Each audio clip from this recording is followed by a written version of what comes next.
So,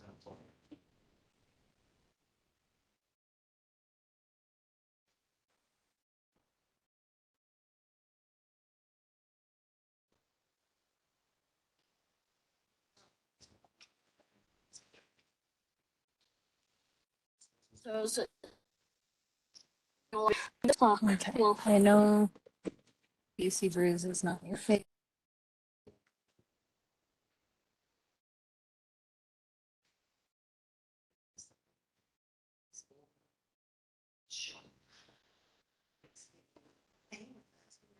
Everyone?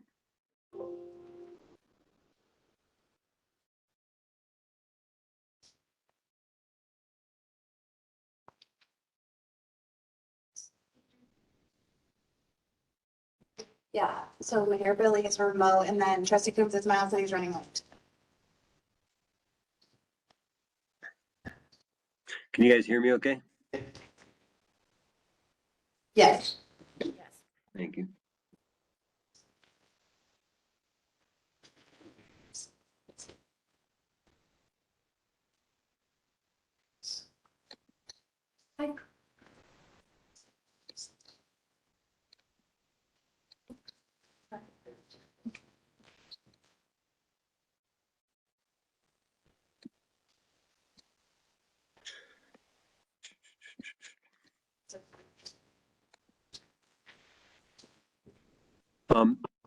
We couldn't go ahead and get started. Do you want to wait for Eric? I don't know how late he's, where he's at, but. I don't think we need to wait for Trustee Coombs and Miles, just an announcement that he's running late. Okay. Well, maybe we should go ahead and get started then. It looks like we definitely have enough for quorum.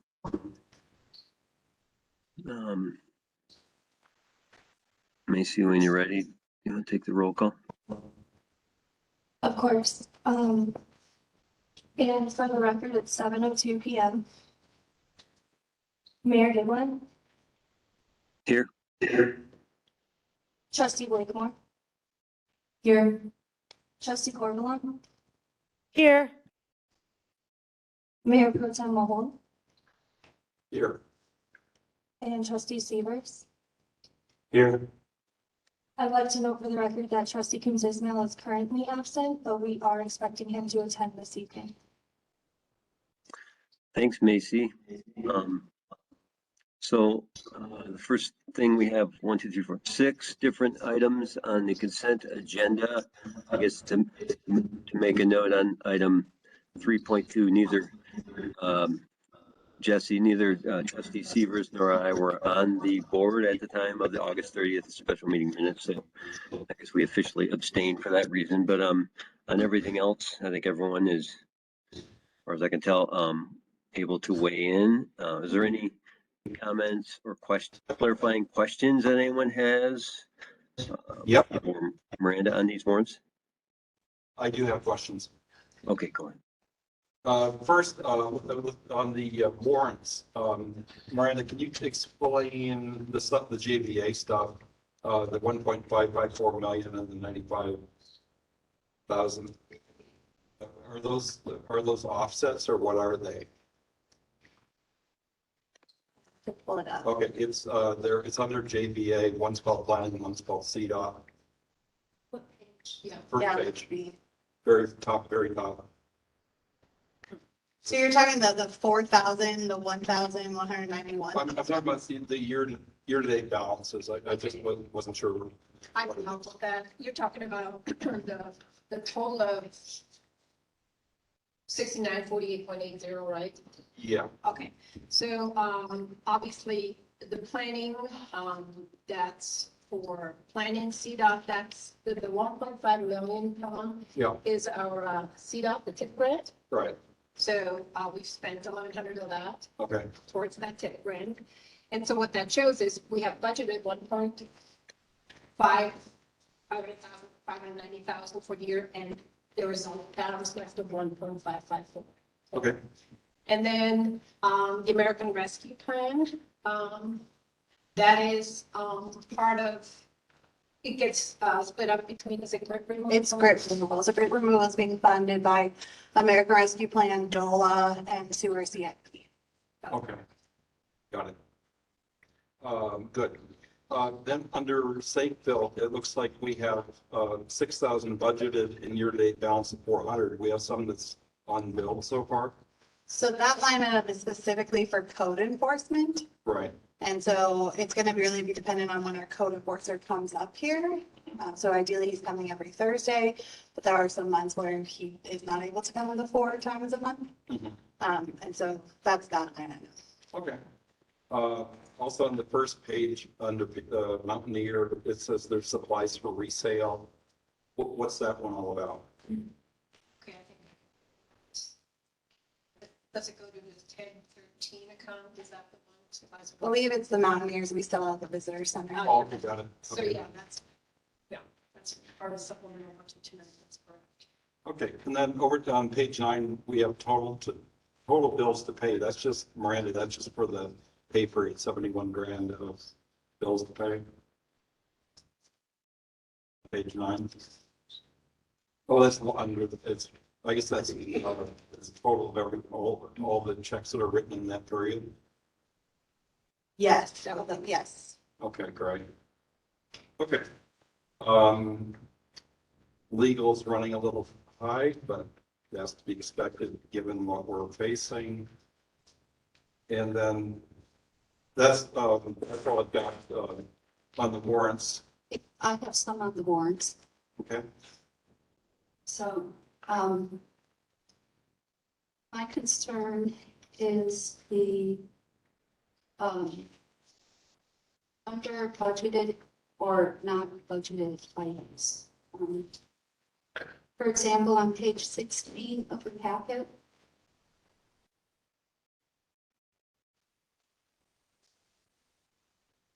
there's five laptops. Okay, this is invoice number, line item, or 798. So those are laptops that are for the E-course grant that we got under the Justice Assistance Program. And so those will be offset by the general grant. Okay, thanks for that. Fast chargers on that page as well. Those will be offset by Charge Ahead Colorado and the TIPS grant. Even though you're budgeted for those, you have enough in other line items in that. Yes, so Category. there is a little challenge or a hiccup there in that Charge Ahead Colorado will give us 50,000, but there needs to be a 20% match. Chris Pelletier thought that the match could come out of TIPS. We then learned that federal grants can't be a match for federal grants, which means we'll have to take out 12,500 out of town's street budgets. But we are very confident that we'll have the savings and salaries to be able to make up for that unfortunate mishap there. Yeah, as long as there is a line item within the same fund to cover that, then that should be okay. Yes. And I assume with the visitor center under budgeting, currently at 23,493, that can be offset by another category or line item within the general fund.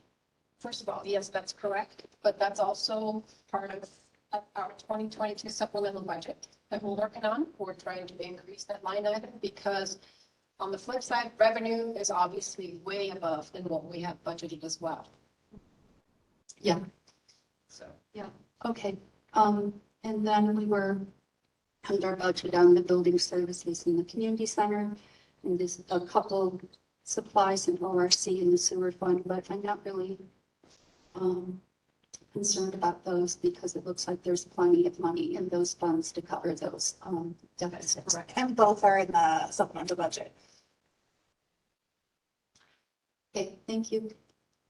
I guess the next thing I have a question on in the consent agenda is the revocable encroachment at 72 Barker.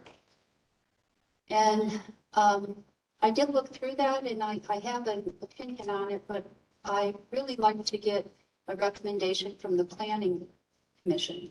So I'd like to pull that out of the consent agenda until we have a recommendation from the planning commission, because they dealt with issues like that, as far as, property lines and right of ways and, whereas,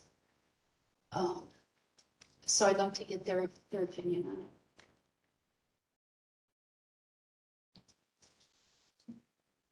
Okay. I like that. I like that idea.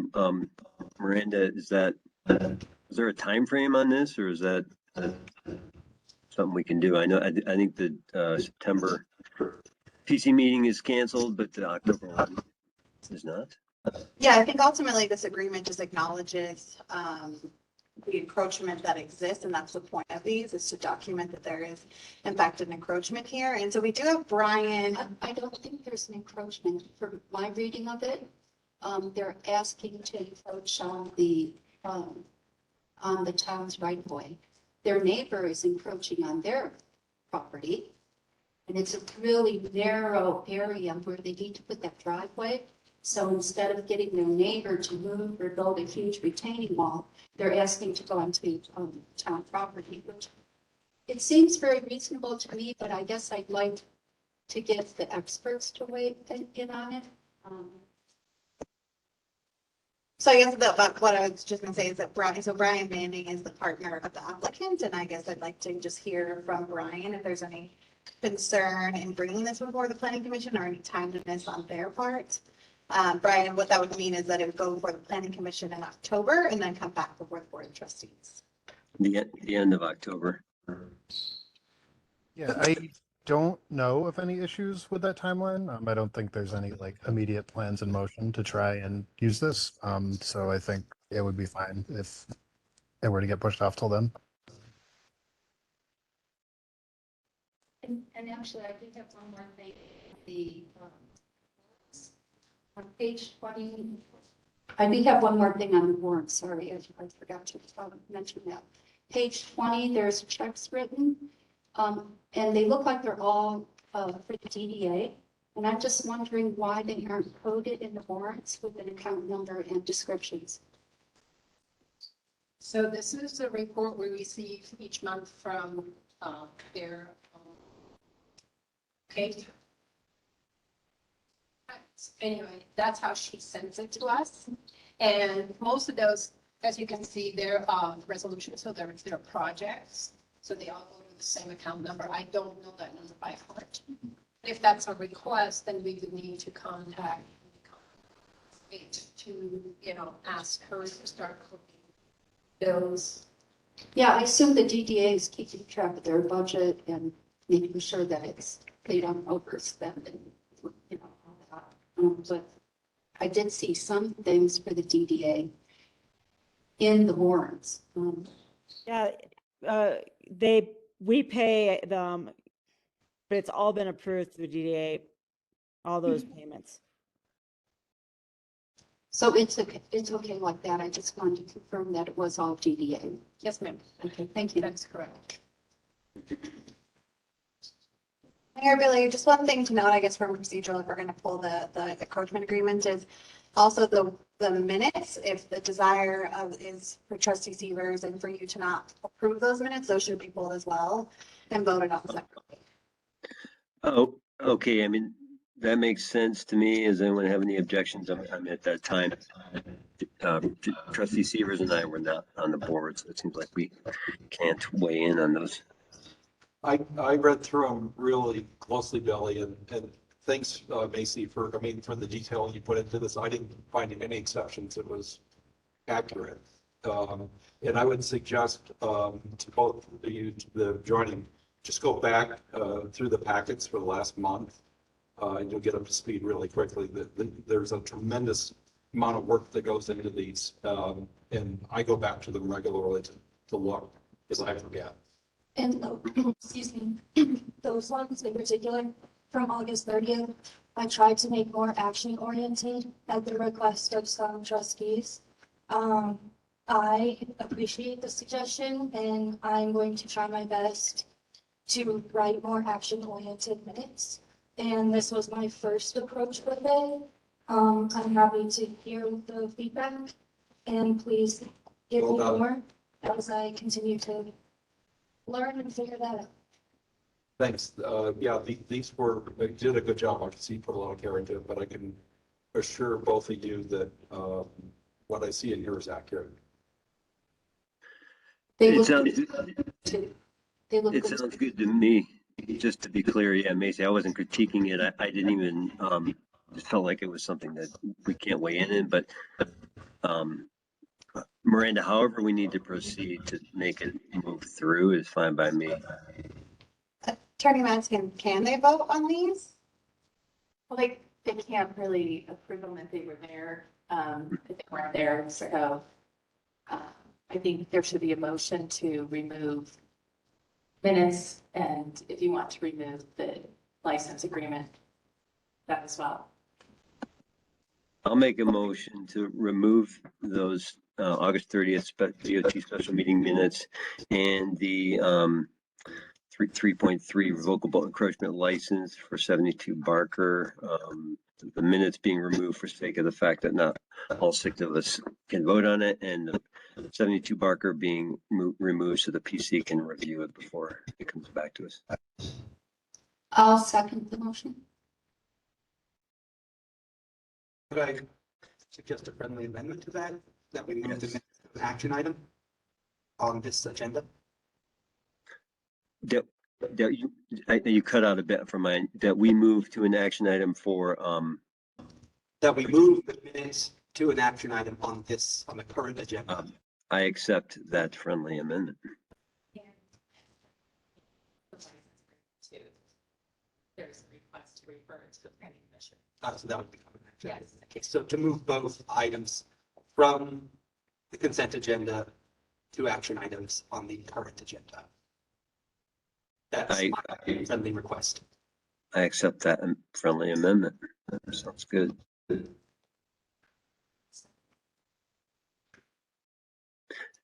Second. Thanks, Don.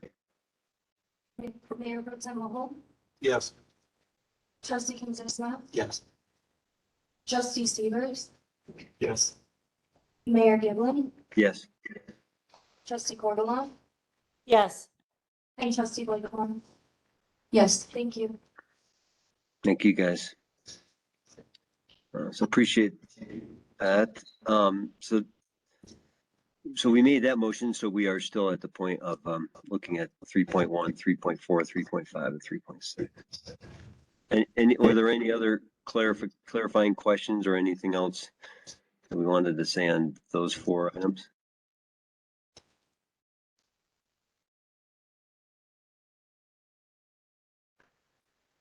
If not, remind me, what is the actual procedure then with consent agenda once we're happy with them? I move the consent agenda. Oh, sorry. Second. Trustee Blakemore, Yes. trustee Kuzma, Yes. Mayor Giblin, Yes. Mayor Pro Tem Mahol, Yes. trustee Severs, Yes. and trustee Cordova. Yes. Thank you. Thank you, guys. So we kind of end up having a lot. Oh, actually, next is item 4, public comment on non-agenda items. I'm wondering, just want to open this up. A public comment is limited to 3 minutes per person on any non-agenda items. Does anyone care to make a comment? May Gerald in the room, she would like to.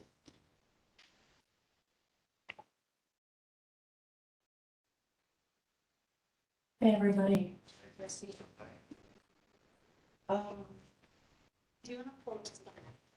Not knowing the agenda, this is James Fowler. Can you hear me? Oh, yes. Right now we have somebody in the room giving public comment, but you'll be up next. Terrific, thank you. I can't hear that person if This that's is important. Hey, Gerald, I'm a town resident, and of course, I feel like it's because I'm always saying things over and over again to the board. But listening to talking about safe build, high legal fees, I know the town is considering building a brand new facility for the food pantry. And I just think we need to be realistic about the town that we live in, who's supporting all this. If we can stay away from a nasty and expensive court fight, I think we should. I've said that before. The food pantry, maybe there's a house that we could buy, the town could buy for less than $2.5 million. You can buy a lot of refrigerators for $100,000. You can get a house for over $1 million. I don't see why we spend $2.5 million just so people can come to this location, because food pantries and other food pantries that I've been to are not brand new facilities. They reflect the fact that every dollar is being utilized for the people. So, also with the idea was raised at the last meeting about increasing staff and pay raises. I think that before we do that, that I know Miranda, you said, you know, if I wanted to move forward with the Envision 2030 Public Engagement Committee recommendations, I should approach some board members and try to get that on the agenda. And I'm sure you guys all have the same problem. I'm super busy, so I'm just trying to be efficient here, bring it to you. To request that the mayor and another trustee move a couple things forward. One would be a review, maybe starting the planning committee or maybe coming right to the OT of the public engagement recommendations to tap into volunteer energy. One of the things I have a problem with in my neighborhood, Tom will probably be very aware of, is lighting. People that come in their RVs, spotlights. New renters are now, you know, putting in spotlights are very, very high-powered indoor lighting, totally against our dark sky ordinance. And so I would suggest if we want to keep our safe bill down, that we could go to that public engagement recommendation, which is, let's just have a little sheet like you give to somebody when they come to an Airbnb. This is the lighting ordinance. This is how we handle trash. Couple other things. Doesn't have to be rocket science. And so I would love to see that, because I think it's inappropriate for somebody like me that's very light sensitive to constantly be filing citizen communications on my neighbors. I would prefer that the town itself educate the people so that the few people that are impacted don't have to always be the town tells. Finally, the other thing I request the board's immediate attention, the Just so you know, we are at 3 minutes, May. thank you. And I hope that I can convince you to join the fight here of the 20 seconds. Those flashing lights on every entrance to town are, for me, sickening. It's the first thing I see when I go out before dawn. So the last thing I see at night. It's a flashing light. It's torture to me. I also think they're unsafe because the light is produced for a light sensitive person, blinds you to whoever's walking along the side of the road. So I beg each and every board member, please do something about those flashing lights. They're off. Everybody who wants to see what they look like is invited to my house. And you will see they flash in my door, in my window, in my neighbor's door, my neighbor's window. It's just not right. Oh, thanks, May. Thanks, May. We appreciate it. For the record, I've stood on that porch and I've seen what May's talking about. It's true. Unfortunately, it's CDOT sign, which is a complication. It's over at the RV park and ride, but It shines right in her farming. In an otherwise dark corner. Yeah. That makes sense. I appreciate the comment, and I don't, I guess maybe we could discuss at a later time the next steps with CDOT on such, on that particular item. Hey, Billy, can I just offer a comment? We actually have reached out to CDOT and they added a hood, but unfortunately the hood did not impact. It did not have any positive impact for me. And so when we reached back out, the response I received was that was the furthest step they were going to take was to add this hood. And so I do want you to know that the conversation has started. I think there could be some pushback, of course, but that is where we left off, was that they were not willing to do more at this time. Okay, They're coming back, Miranda, this fall, right, to do a lot of work all along our stretch of road. Not on that area. They're going to do from the roundabout heading to the high school. Okay. Does seem like maybe renewal of our commitment to dark skies might be a way to start broaching the subject again. I'm also wondering if 1041 regulations may or may not have an impact here, which is going to be something that we'd like to talk to you about at a future BOT meeting, but Attorney Manson and I safe to assume that could be a possibility. Yeah, I think both strategies are worth looking at. And it could be, but it's difficult. It's more for newer checks. I think there was somebody. Yes, there is. Ames Fowler would be the next person. can I make a very quick comment about public comments real quick before, and I meant to do this, I'm sorry, before you started, May. I just wanted to clarify something that was brought up to me by someone who, lives outside of town but owns a business in town and just refers to people giving comments, as residents or non-residents. And I apologize, I meant to say this earlier. And I had reached out to Attorney Madsen about this back in when the Caribou Room was going for a special review use with the PC.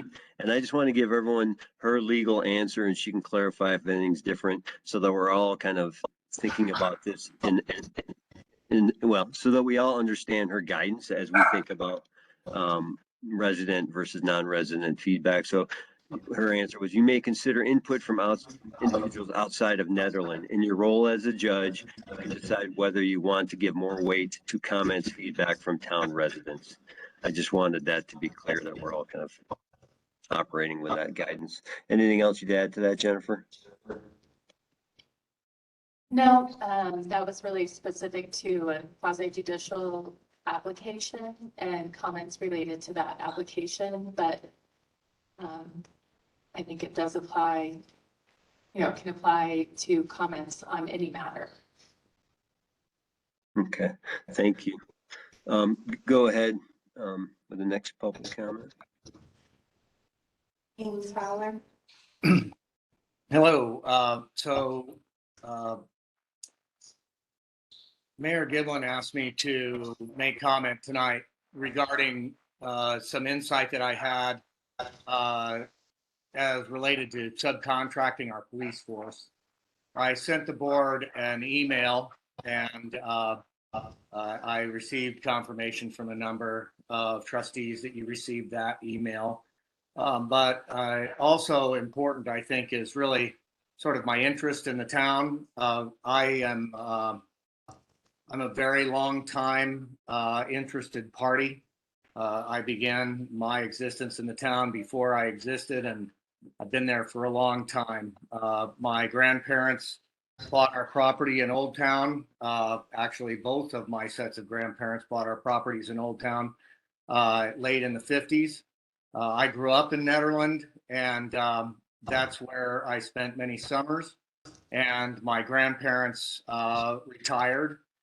And I've watched the town over that last 60 years. And I just wanted to let you know that it is still of major interest. I am now an owner of our property in Old Town. And I'm very concerned about our police situation. I'm concerned that its priority seems to be perhaps not quite where it belongs in the course of our interest. As a town, safety and protection should be very high. And to subcontract something that is the priority of our town is, in my opinion, is out of order. I lived in Centennial and raised my family there for 30 years before, when it was Arapahoe County, and after it was incorporated. And I was on the incorporation group and helped start the IT there.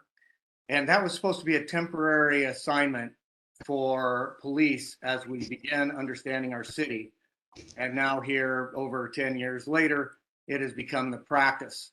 I've looked at the numbers and I don't feel like the savings is directly related to what we need. And specifically in Nederland, where it's such a small place and such a personal place, I want police that understand our cadence, and I want enforcement that understands the personality and the personal cadence of the town. And that certainly hasn't been happening lately with the new sheriff's patrols, and it will only get worse over time. So that's my 3 minutes. Is it 3 minutes per topic? Or well, actually, thanks, Ames. I appreciate that you were able to tune in tonight. We're actually going to be talking about the police department specifically and taking public comments on that in the next item. But we definitely hear your comments now. And I think that's where I need to leave it. I don't know if you had comments that were off the subject, but that was actually what this window was for. I do have comments that are not on the police subject. So if I can have another 3 minutes for those. Let me ask Miranda how. Miranda, It's your call if you want to, Mayor Billy, you want to allow. yeah, I do, because this is actually the time for non-agenda items. So yeah. Can I suggest that the last comment be considered as part of our next discussion item, and also that the Yes. minutes reflect that? Thank you for that. I was going to suggest the same thing. I don't need to make comment then related specifically to that, although I will be glad to answer questions about what I know related to Centennial. On this less than 3 minute comment, it's only related in that Old Town has a number of what are both violations of code and also violations of sort of common conduct. And it just doesn't seem to be getting addressed. We had over the summer at least a 4-week parking of an RV on Spring Street that was certainly being used as a residence off and on, perhaps a rental, who knows. There is an ongoing rental on the corner of Caribou and Breed Street, where this fellow is living in a old camper that hasn't moved in as long as I can remember. There are abandoned cars, and there's claiming of property with parked cars. It's chaos in the living arrangements in Old Town. And between policy enforcement, which just isn't happening, I'm remiss in reporting. And so I do have a long list that I will be reporting. But honestly, yes, I do think it's a citizen's responsibility to report, but it's also enforcement's responsibility to ensure policy and law is abided by. And so I'd like to see that become a focus, most specifically in Old Town. We have a lot of people who come through our town, and I'd like to take pride in Nederland. And hundreds of bikers come through, and it looks like a dilapidated trailer park. So that's 2 minutes on that. Thank you for your consideration. Thanks, Ames. Are there any other public comments on non-agenda items. Tom Baumhover's in the room. Would you like to comment? I just Dawn?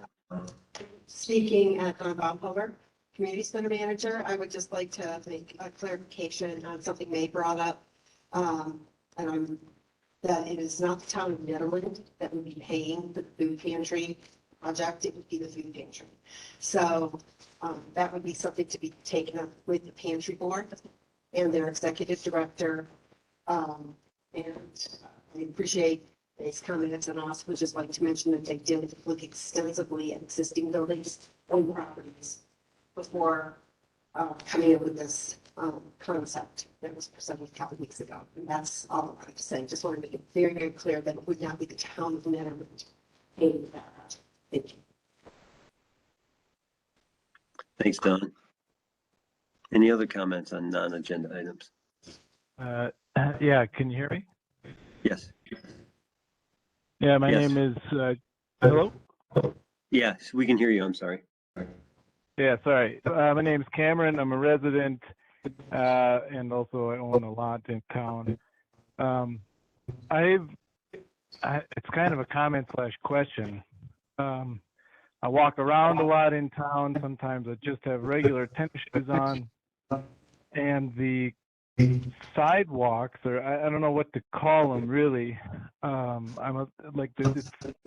I wouldn't have my shoes on walking on the beach because the sand gets kicked up and goes into my shoes. And I don't understand, is there a drainage reason why the sidewalks it's like two curbs dug into the ground with, sandy,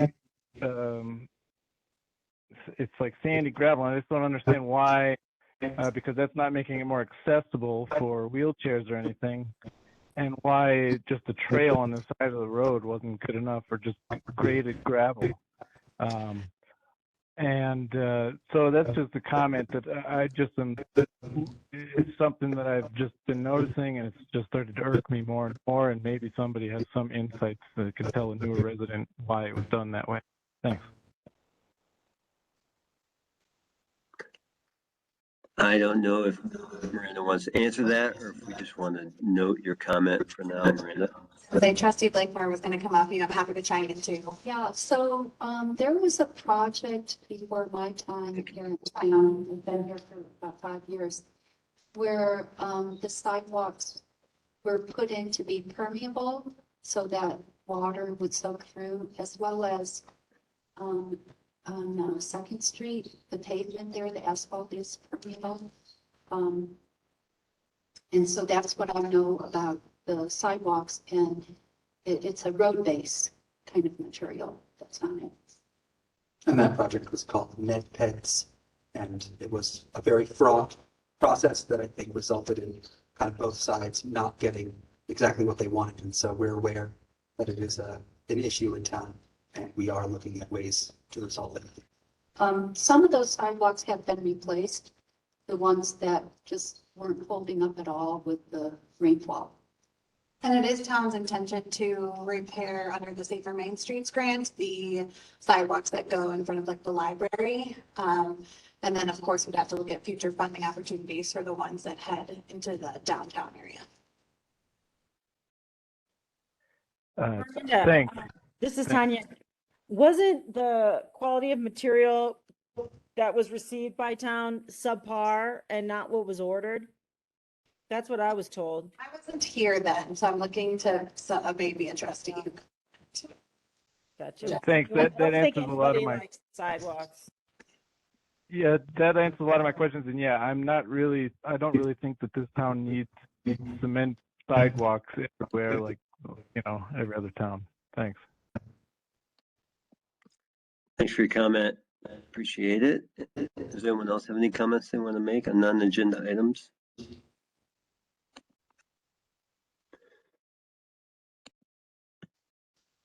If not, then I'd want to move on from this part of the meeting into our discussion item. Discussion item tonight is on the Nederland Police Department. We're going to get an update from Miranda and Jennifer. I do want to say, because we have three, now five, action items. After this, I would like to really see where we're at 9 o'clock. And if we're at a place where we're done talking about the police decision or the police decision for tonight, or police actions for tonight, then I like, that's a good time to really cut off and give ourselves that last hour to work on the action items. If it seems like have a ways to go, at that time, then we'll talk about what we want to move to amend or table or extend or table or talk about it at another meeting. But I want to get that time frame in our heads as we start forward. Miranda, Jennifer, you want to talk about the aim? Yeah, so we were gonna do an overview of our meeting with Boulder County Sheriff's Office, which Attorney Madsen will do. I will then talk about the recruitment efforts, and then we do have Chief David Hayes here, who's the chief of Louisville and also the president of the Colorado Associations of Chiefs of Police, who's been helping with recruitment. I would love to give him an opportunity to introduce himself and share what the association can do to support that effort. So Attorney Madsen, I'll let you start. Okay, thank you. Good evening. So I'm not going to cover the information that's in the AIM that you already have. It was in your packet. What I did want to talk about was to provide some more details as to what would be included in a Boulder County Sheriff's Office law enforcement contract. And so the contract would include services to be provided by the Sheriff's Office, would be providing town personnel.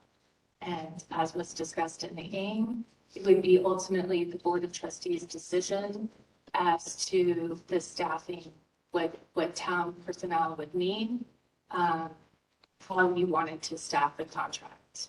The services would be 24 hours a day, 7 days a week.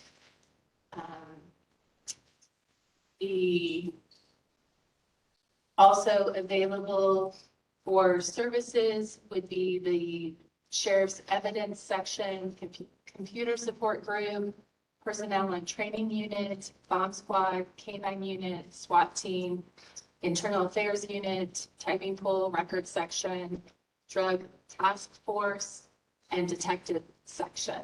Those people and teams would be available to the personnel assigned to the town at no additional cost. The Sheriff's Office would provide equipment, training, and vehicles for the town personnel, the people assigned under the contract. Sheriff's Office would be responsible for maintaining all records related to law enforcement services provided in the town. That would include body cam footage. Uniforms would be provided. Under the contract, the Sheriff's Office would provide reports to the town of enforcement activity on a monthly basis to the town administrator. Reports would be also be provided to the Board of Trustees on a quarterly basis, and the sergeant would come to the town and provide those reports. Deputies obviously would be responsible for enforcing all town codes and ordinances. Vehicle maintenance would be provided, vehicles and maintenance would be provided by the Sheriff's Office. Let's see, what else is important to mention for this contract? The Sheriff's Office would be covered by insurance. The contract provides that each party is responsible for its own negligent actions or omissions. So that means that the Sheriff's Office would essentially be responsible for conduct of its officers on duty in the town. And the contract really specifies that the sheriff is acting, would be the town marshal and chief of police for the town. So that's, the sheriff would step into that role. The other thing that I wanted to mention related to the pricing piece is it's pretty, they have Boulder County Sheriff's Office has a formula for how they do pricing. And what they do is on a yearly basis, they provide the two towns that they contract with, they provide them with a budget for the personnel, town personnel. And what the budget includes is the estimated mean salary for that particular officer, benefits provided to the officer, cost of vehicle, share of overhead, and then they figure out total cost for each of the types of officers. So for a deputy and a sergeant. And then those figures are multiplied by the number of full-time employees that you would have in that role. And that's how you get your contract pricing. As I mentioned in the AIM, if there's a decision to go with Boulder County Sheriff's Office, it would take approximately maybe a month to get a contract in place, to get everybody drafted and approved. And then we were told by Division Chief Chamberlain and Division Chief Johnson that Boulder County Sheriff's Office would begin putting somebody in place in Netherlands after the contract was signed, and then work on full staffing within 6 to 9 months. So that's the information I have on the Sheriff's Office. I don't know if you want to ask me questions before going to random. Mayor Billy, do you want us to just go through all the informational and then go to questions, or ask it one at a time? I think it'd be good to go through all the information first, Okay. and then open it up for questions. Take it from there. So obviously simultaneously, we've been working on recruitment. As of today, we have 39 applications, and that's for a combination of marshal, sergeant, and police officer. We've met with 5 marshal or sergeant candidates and do feel that of that group that we've met with so far, there are some potential candidates who could be considered for the marshal or sergeant in that leadership structure. We have asked all the candidates we've met with to complete their psychs and polys. Have not started background check yet because it's the longest piece, but at least get those in the works. I was invited to go to Ames Police Academy because there are 12 unsponsored cadets there that we can talk to about considering joining Netherlands. Of course, it's essential we have the leadership individuals in place before we even consider that route. One thing Chief Hayes and I have talked about a little bit though is, and Lyons has this too, is a code enforcement official, sometimes referred to as a police support tech, which would handle all non-law enforcement or non-emergency reports. And I gave kind of an example of what those would be, but it would be code enforcement above and beyond what Safe Built does, which is primarily focusing on our building code. As I shared with our last meeting, we had to find a new background check company. Back when I had interviewed background check companies, I did meet with Pro first, and so I reached back out to them. They were willing to adjust their price. And so my recommendation would be to use them if we're going to continue to move forward, and I provided information in the agenda packet about them.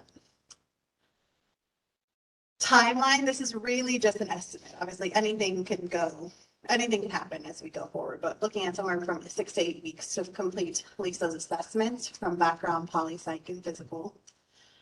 That could, kind of best case scenario, we could be looking at end of October, beginning of November, having people in place. But I do want to note that with any hiring, anything can happen. So that's just kind of a general timeframe to consider. Before I pass it over to Chief Hayes, just a couple other things that kind of came out of working with the Colorado Associations of Chiefs of Police is they're helping us with our Lexipol policies. We didn't want to leave those hanging completely. So we are working off of Louisville as a template and starting to at least pull together the foundation of a policy so that if we were to go with a rebuild and a marshal could step in, we could have them look over the draft policies and adopt versus trying to build them from scratch. If we choose to contract with Boulder County Sheriff's Office, I do want to note that we do need to give Lexipol 30 days notice, and I think that's important. And then the other thing I put in here is the Justice Assistance Grant, which is the E-Force, the computers and the vehicles. Currently, the grant was supposed to be closed out at the end of this month. We received a 9-month extension, so we can continue the reporting on that. However, if we opted to go with Boulder County Sheriff's Office, that is something that would have to be paid back. So those are just two things to consider. And then Rita helped to prepare estimated budgets for you all of Boulder County Sheriff being our law enforcement versus a rebuild. I really just want to strongly emphasize the word estimate there, where I was like guessing on a lot of these things. So just wanted to try to give you the best idea we possibly could of what the cost might look like. But Chief Hayes, if you want to press the push button, it's all you. Excuse me, good evening, Mayor and trustees. As mentioned, I'm Dave Hayes, I'm the police chief in Louisville. I've been in police chief in Louisville for about 8 years. Previous to that, I spent 36 years with the Boulder Police Department. I'm retiring as deputy chief. And then just this year, was instilled as the president of the Colorado Chiefs Association. So I'm here representing Louisville, but also the Chiefs Association. Jeff Durbin is our city manager. I'm here with his full support. We are going to pay it forward. As you know, we had a tragic fire in Louisville last December.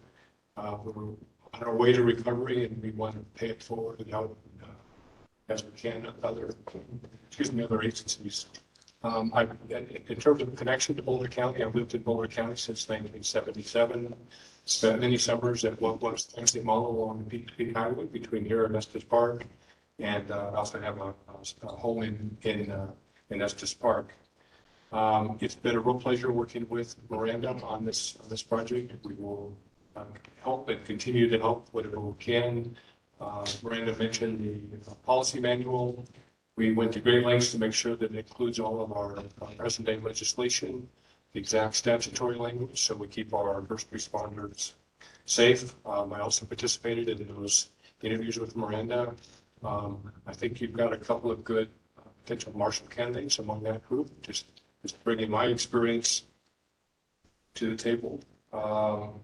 And I think, yeah, again, we're just willing to help follow whatever direction you have for me specifically and pass on to Miranda to pass on to me. We're also willing to help in terms of training. Police One is a training program that many of us use. It's a computer-based program that we're willing to help with. We're willing to help with mentorships. We're willing to hire a new marshal, decide to do that. We will take him or her under our wing and other agencies in Boulder County to make sure that they get just a broader range of experience that we want and hope for the best for Nederland. We'll support whatever decision you make, of course, in Boulder County. If you would like to go with the marshal route, you can count on us to assist you. So happy to answer any questions.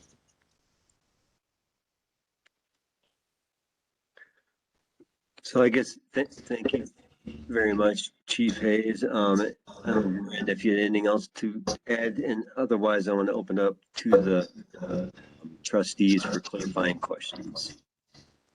Yeah, I think the only thing is just tonight, we're obviously looking for continual guidance on where we're going.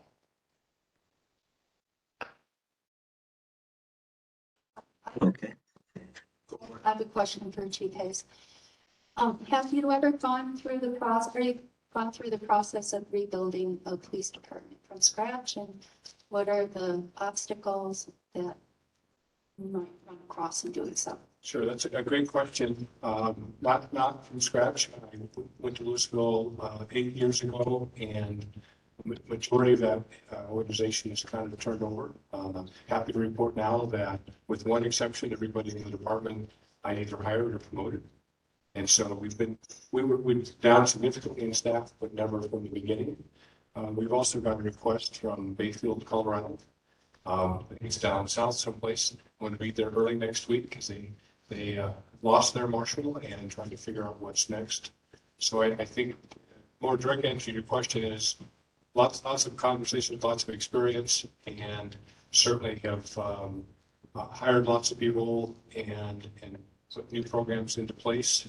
And so maybe not exactly the same, but I think it's kind of like building a ship. You figure out where to start and make the best decisions you can going forward. Okay, thank you for that. Mhm. I did have a question about the sample estimated budget for the rebuild. And how many officers that budget factor in? Great question. That budget factors in 1 marshal, 1 sergeant, 3 police officers, and 1 police and court clerk. So that is essentially the same as a 2022 budget. Okay. At higher wages. At higher wages, better life insurance, health insurance, better benefits in general, it seems like. I mean, their benefit package is going to be the same as all town employees, and I'd love if Rita want to speak to that. It's mainly the salaries that are going to have the biggest impact here. That is correct. So that's actually a good question because the 525,000 is definitely in the higher. And then what I had to do is, as far as health insurance, because that's a big jump, that's $62,000 more. Because what I have to do, not knowing, I have to go or assume the highest of the health insurance coverage for town. So that's exactly right. And then for retirement, it's just a 4%. So yes. But town employees obviously have opportunities to choose from different health insurance packages. So we budget at the highest, but some may opt to choose a different policy. Understood, thanks. And then I had a question for Chief Hayes, which was, in your experience when it comes to recruitment and retention of police officers, you know, aside from salary, which we all understand is probably the driving, most motivating factor in many instances, how, I don't expect you to enumerate all of this now, but I think where we could use a lot of help is in understanding, you know, what are the kind of priorities for a lot of folks who might be coming into a small police department like this, and what can we offer? Where can we prioritize our offerings in terms of helping to retain officers that, you know, might come and leave very quickly? Sure, I can list many for you tonight, but I can certainly list a few. I think you have a wonderful community here, so I think it's the sense of community. It's the feeling that people get when they get here. It's how they're treated. I think from what I understand, the salaries are getting closer to what the metro area is. It's good. So it's that job security. It's a job well done, and it's a community that I think that is appreciative of the work that's being done. In my community in Louisville, we've endeared ourselves to the community. The officers see that and hear it every day. As you know, during our fire, which included even your police chief came down and helped us. I got comment after comment from agencies that came to assist us about just how nice the community was. And so I think what you'll find is maybe they don't stay forever. Maybe they stay here and get some experience and stay 3 to 5 years. But I think it's how they're treated by the town, it's how they're treated by the organization, and that they feel like they're making a difference. And I'll share this with you. In Louisville, we do things really well, and I think it would be something you guys might want to consider here as well. And that is, we leave things better than we found them. We investigate beyond the obvious, and we don't, I won't use the wrong word, I'll use the right word. We don't give a darn about somebody's race, ethnicity, sexual orientation, immigration status. We provide constitutional policing to all, period. And I think there are people that want to come and practice that kind of policing. So I think on the front end, you need to let them know that's the expectations. I think the town manager sent you all a video from a very, very experienced police officer. And I think that really sets the stage. That's the kind of folks that you want here. And that was certainly the lens that I was looking at when we went through the chief groups. And again, it's, I don't know if Mayberry is the right analogy for you. I think Louisville used to be Mayberry. Now it's a little bit bigger than that, but you've just got a wonderful community, and you have to find the officers, and you will be able to keep the officers that want to work in that kind of a welcoming community. Yeah, I don't think that we would have the expectation that, you know, every officer came and stayed forever. But the hope would be that we can provide them at least a solid stepping stone where we get a reputation for being a department that further folks' careers, even if they decided to move on. And I think that might bring more people in the door when we do have openings. Yeah, we do the same thing in Louisville. We don't expect many officers won't stay forever. So we ask that they give us maybe a 3 to 5 year commitment. And then when and as they want to move on, we're I always say to our folks when they looking somewhere else is, what can I do to help you? And they know that coming in the door. Thanks so much.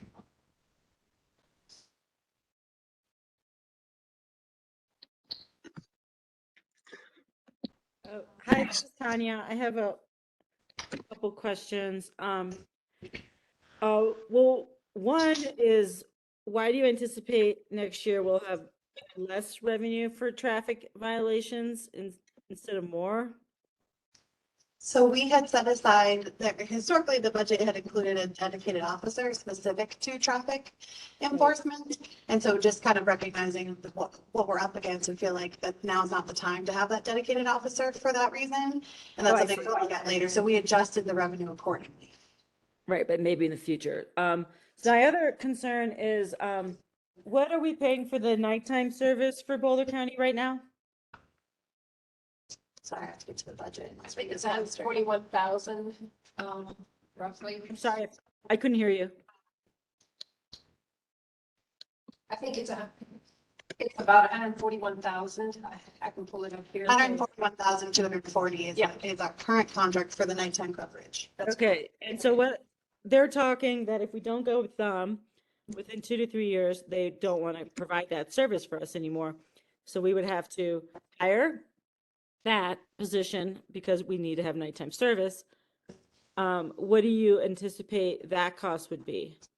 So I think we'd be looking at needing to add in 2 to 3 more police officers.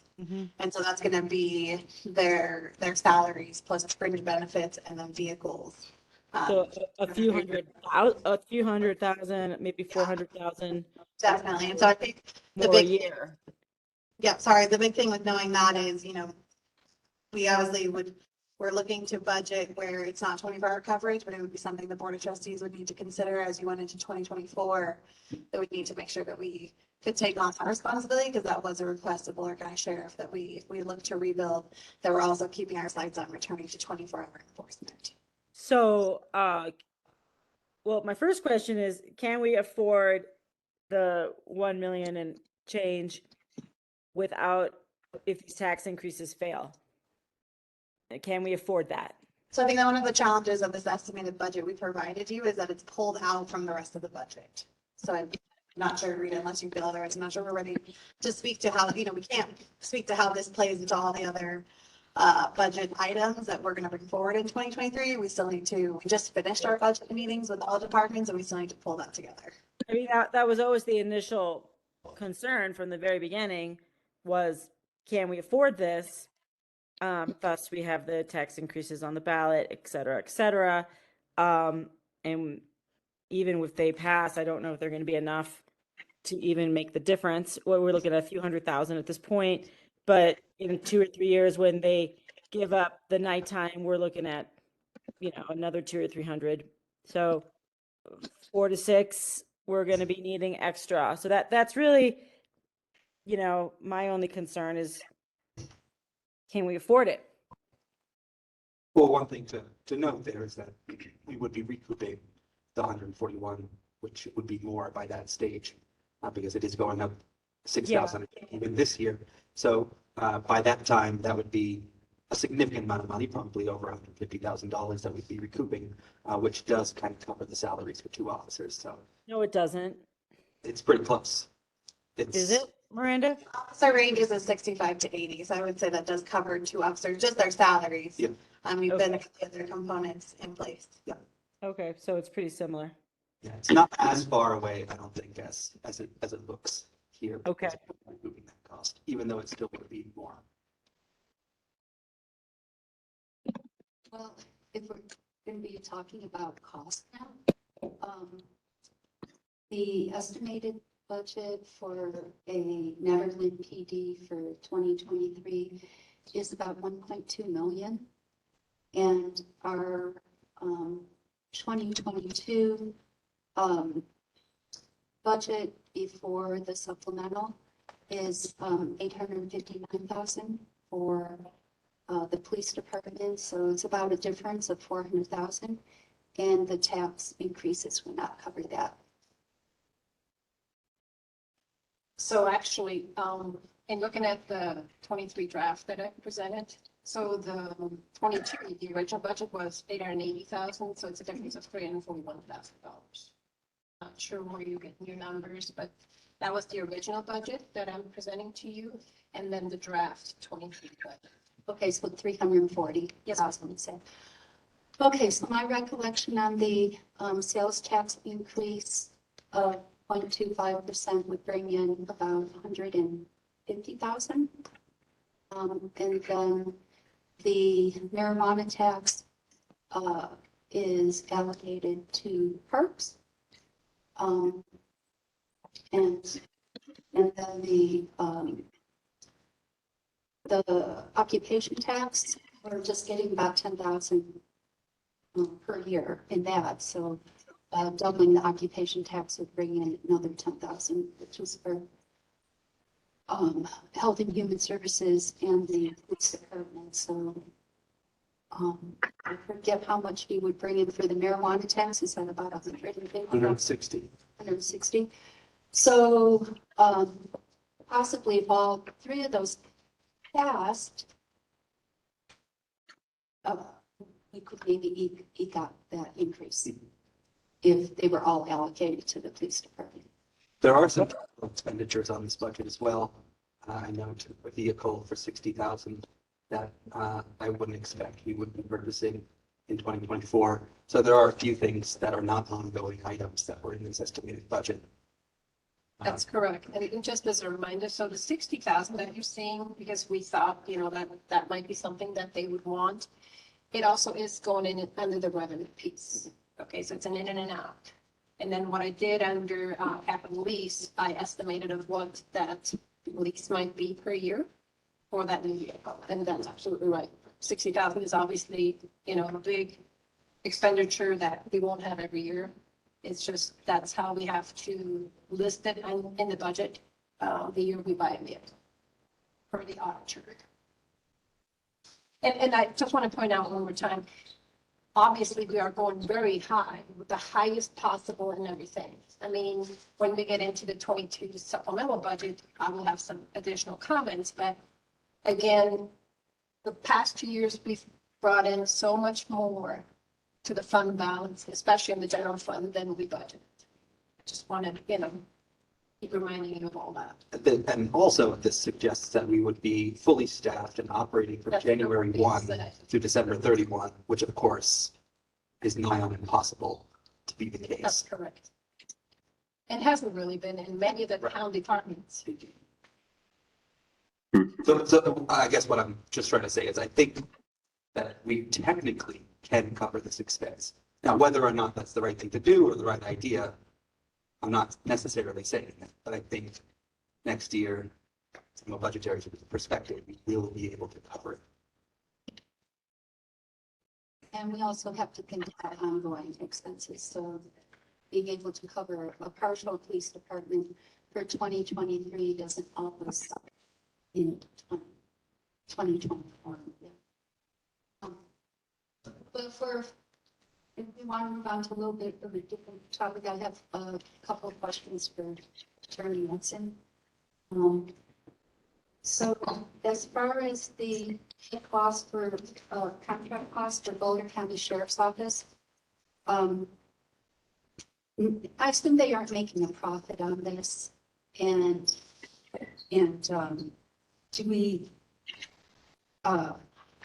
know if what the cost increase will be as the years go on? And I'm wondering if they use the figures that they use in the contract for their budget. So when they're budgeting for their department, do they do it per officer using the figures that we were given? The Boulder County Sheriff's Office isn't making a contract on this. I made a profit, sorry. Yes, they're not making a profit on this. I don't know if they use the figures that they've given to us for their budgeting purposes. I don't know that.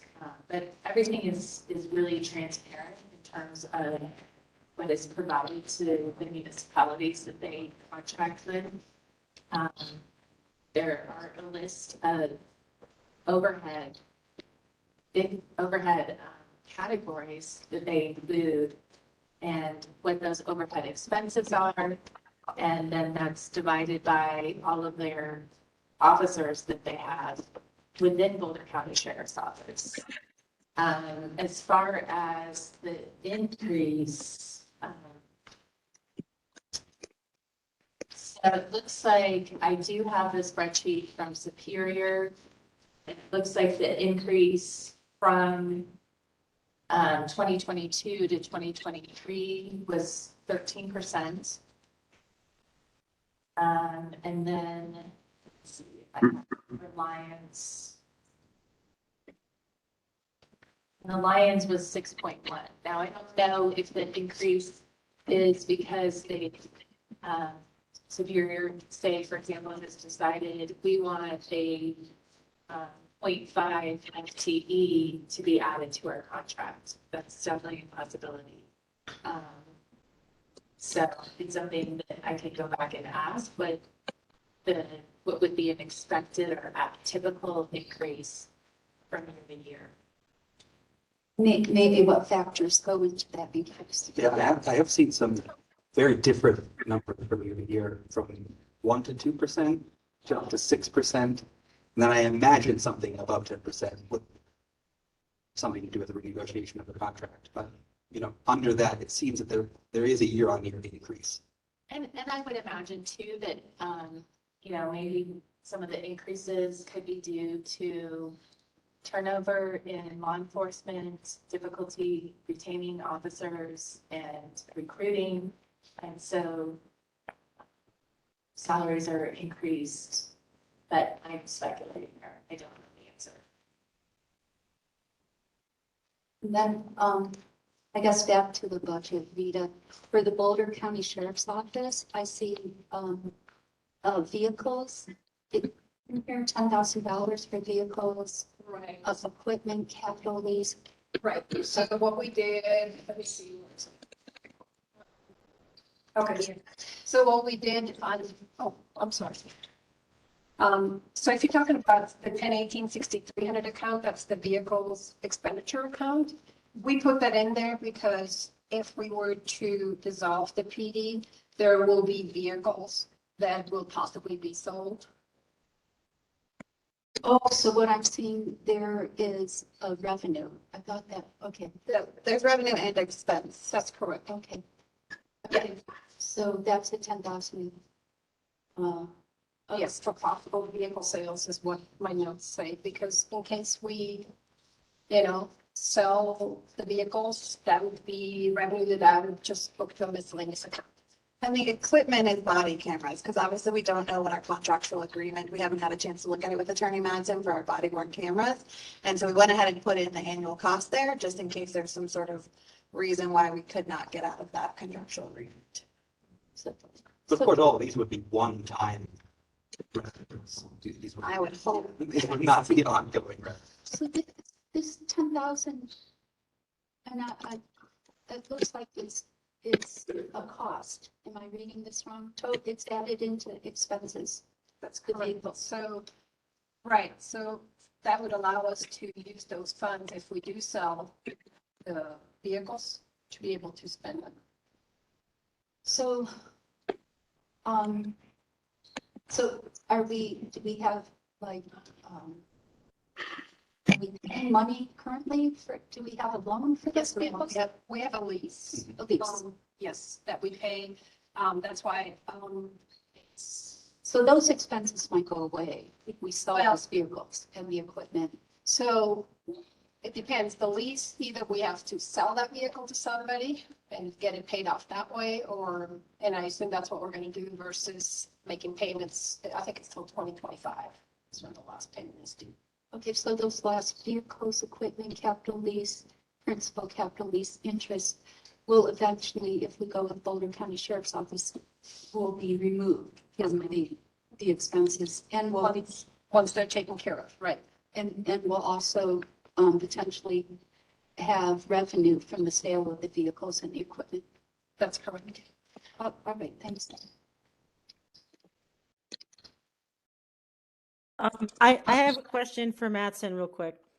It's about the email that was, where you say something about, division chiefs say there are only a handful of officers filling extra duty shifts, and they suspect that those officers will start to tire of working the extra hours in Nederland, and that there may be more shifts that are not filled.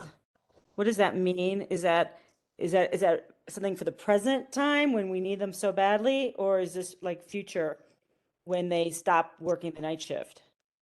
It's for the present time. It's for the existing situation in the town where the town is putting out extra duty shifts to Boulder County Sheriff's Right. Office. I feel like they're really like putting the pressure on us right now. Like if I we don't don't go with them, they're not going to fill these extra shifts and we're going to have nobody. No, It's I kind of didn't what it feels like to me. come across that way. It didn't come across that way in the meeting at all. I Comes think across. It came across that way in the email for sure. Yeah, it makes me want to go with them because I'm scared that we won't get the extra cover we're going to need until mid-November if we were to build a police station. it's just I think that what they were trying to say is the reality of the situation. That there are certain people who are signing up for these shifts. They're already working their shifts with Boulder County Sheriff's Office. So these are extra hours. So, you know, any person is going to get tired of working a lot of hours and is likely going to want to take a break. So that's what they were saying. Right.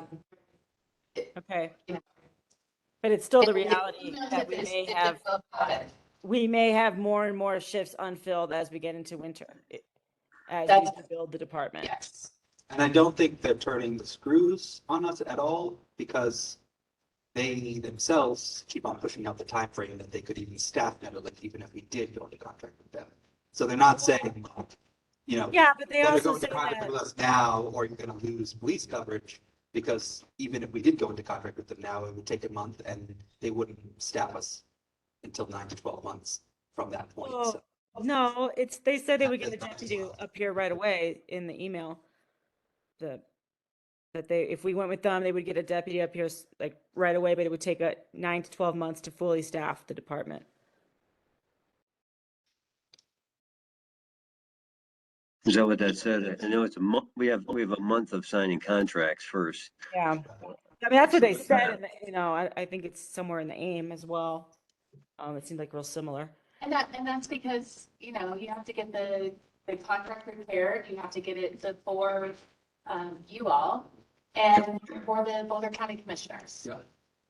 So you have to wait for meetings, and that's why it takes that long. That's probably a quick turnaround.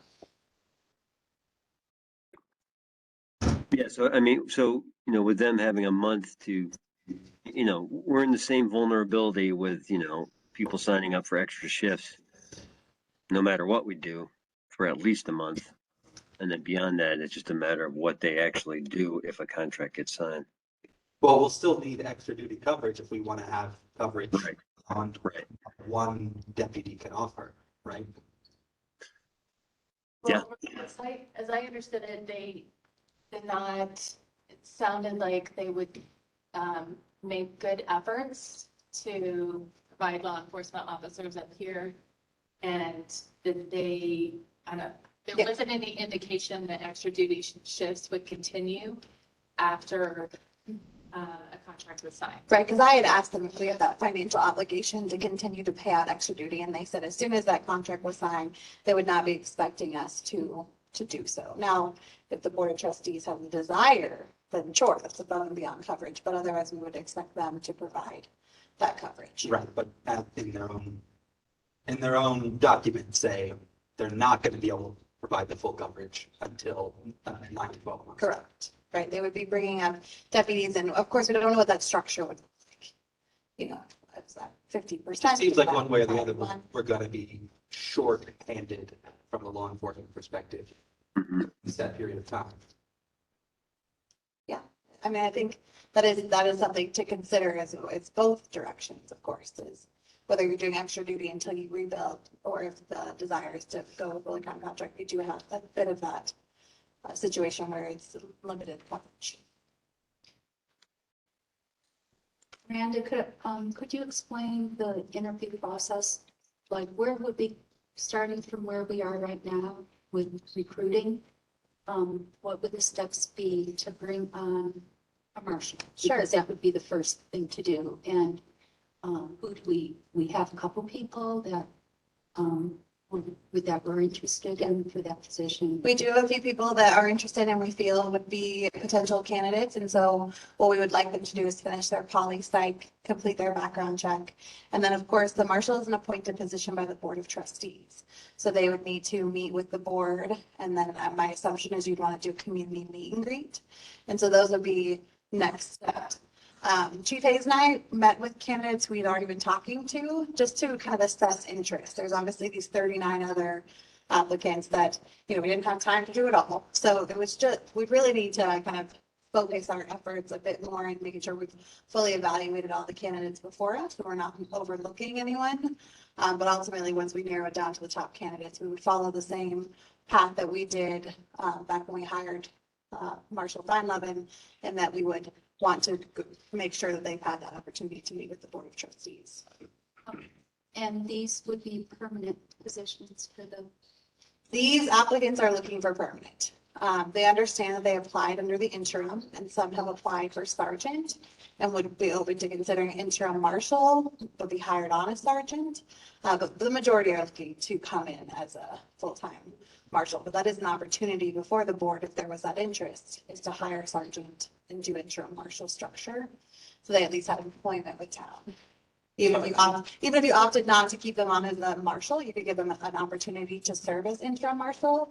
And then if desired, you could do the longer search. But you could bring on a sergeant and let them serve as an interim marshal capacity. I'm just looking at the timeline comparison between Boulder County and Nederland Police Department. It seems like with Boulder County, we could have chief in here on November 1st. Absolutely. If it takes about a month to do a contract, and we would be able to have. There would be no chief, No. A sergeant, that would be. deputy. No, it would just be a deputy. It wouldn't be a sergeant. They said the sergeant, no, sooner than 3 months, right? Yeah, I mean, they need to hire somebody likely for the sergeant position or find somebody who wants to be in the sergeant position. The goal from Boulder County Sheriff's Office is that whomever is in the sergeant position is really committing to the town for a 3 to 5 year period of time. So the person they brought in the immediately after the contract was signed would be a deputy. Likely, Oh, yes. Oh, okay. So, and then for the net PD, I personally would look at worst case of 8 weeks to finish off background investigation, the polygraph, the psychological and physical analysis, and then at least a month to do the interview process with the community. And so we'd be looking at January 1st, I would say, to have a chief in. I guess that,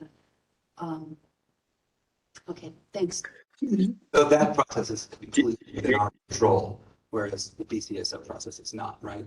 So Well, not because of all the background checks. yes, but once that's done, like we could hire someone the day after the background check is completed. Right, you can run everything concurrently. Like you can do right now we're doing background psych, poly, physical. Those can all happen at the same time. And so it's not like, but I do understand what you're saying is the desire to interview, of course, would be when you had all this documentation. Pro first is saying that they need 4 to 6 weeks to complete a background check. And again, we have not started anyone in that process. It is the more expensive. And so it's important for me to know if that was the desire of the board, was to continue to go through the recruitment, and then we would start doing the background check. But currently, as of today, no one is in backgrounds. So the timeline difference that I see is that, I'm concerned about public safety. I mentioned that at the last meeting. And so we could have a person assigned, full time earlier with the Boulder County Sheriff's Office, I believe, than with the Nederland Police Department rep. I'm not convinced that that's the case.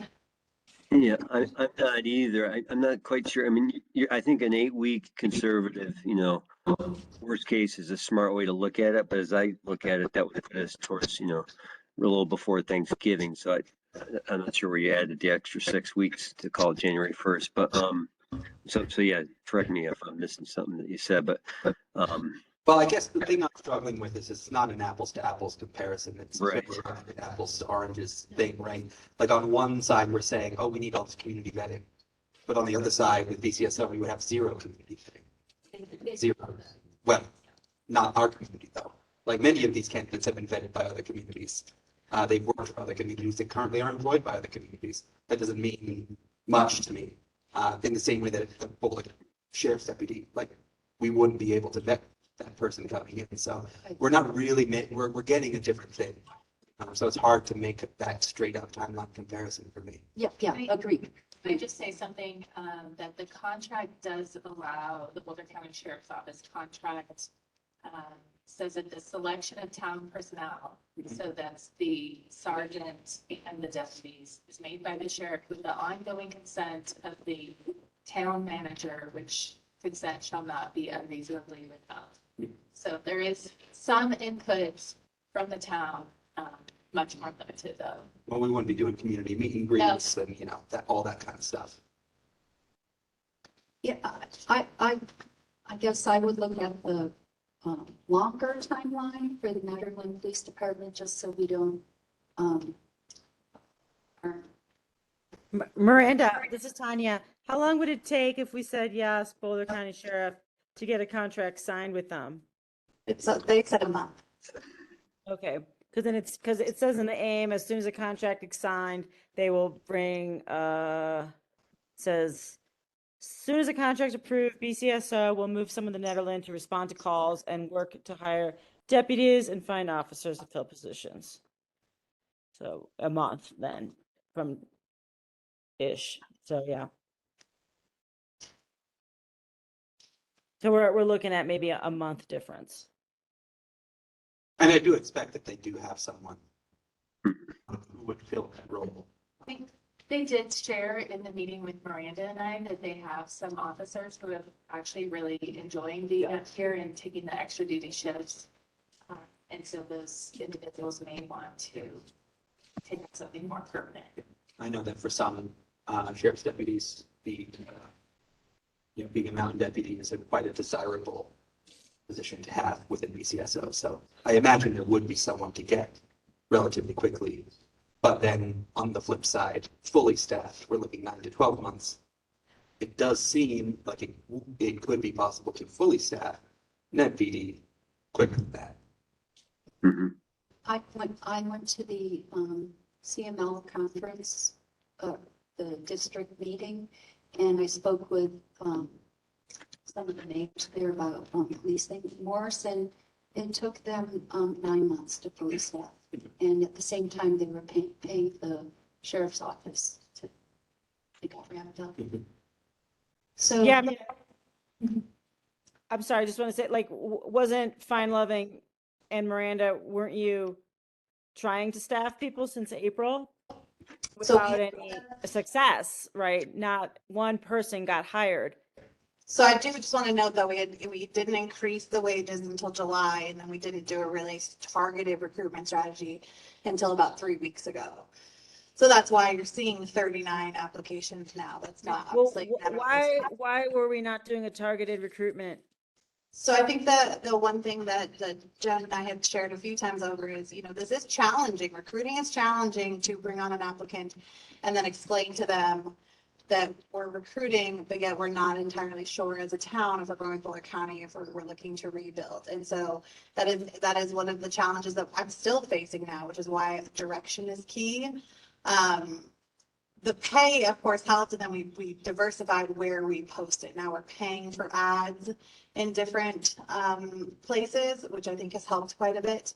But I think the concern when recruitment back when we were talking about this has always been, how do you effectively recruit if the future at Ned PD is a bit unknown. And so we do face Yeah. that. Because we're gonna need 2 more people on staff in a couple years to do the night shift. Well, just in general, it's what the Board of Trustees is going to do, right? I've been very honest and open and transparent with these candidates that we're the town is evaluating both paths. Are we going with Boulder County Sheriff or are we rebuilding? And so they've been very open to what's happening here, but of course, these applicants are going to eventually want to know if they should continue to keep on their recruitment path with Nederland or if they should go elsewhere.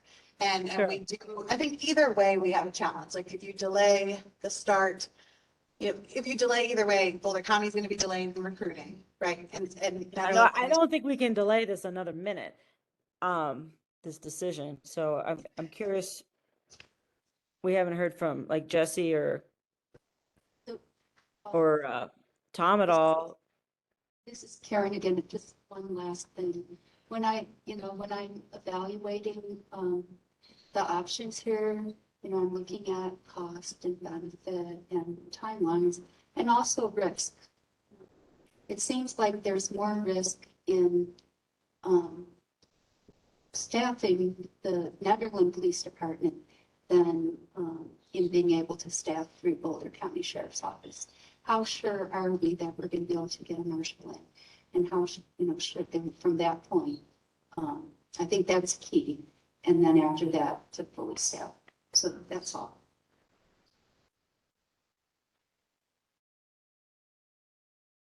Yeah, I think that is correct. I think that what we're weighing that against is the benefit of having a local PD that practices community policing, that is accountable to the residents of the community, that is actually enforcing the laws of. Like, all of those considerations are hard to put a price on for me, like financially, right? Like they're fundamentally philosophical questions about how we would like our town to run and what we believe this government is for. And for me, personally, that philosophical question is clear. Local community policing is better, even if it's more expensive and riskier. That's not to say that I think that it's possible, but that I think that it's better.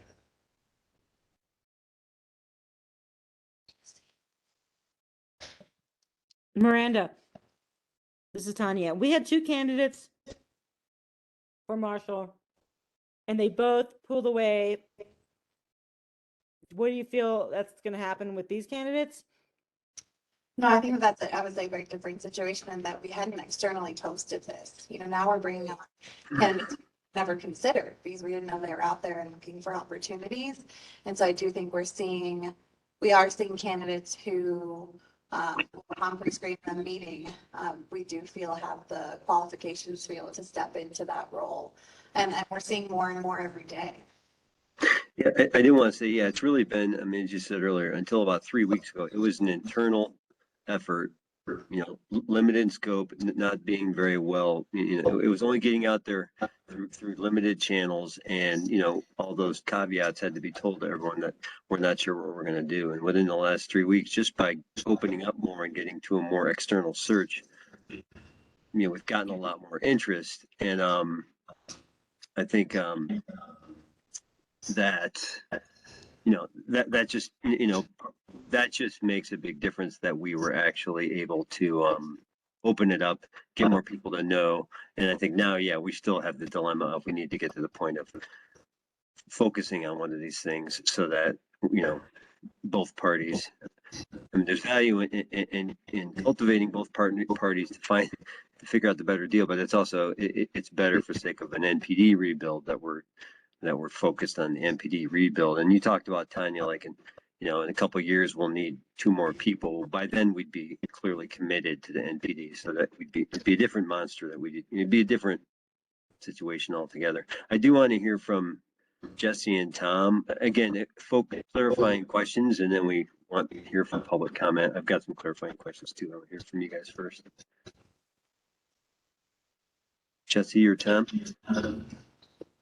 Yeah, first of all, I just want to say thank you to Chief Nate for pitching in and helping us, and I really appreciate the spirit that you're coming in here with, kind of what you mentioned about paying it forward, and you know, building community, not only within your own hometown, but also across the Front Range. And to just be able to think regionally like that and kind of have that point of view that we all have a common shared stake in our safety as communities on the Front Range, and we will be looking to one another as communities when times get tough. And so just really want to say thank you for being present, showing up, and lending your expertise and your background to what we're going through right now.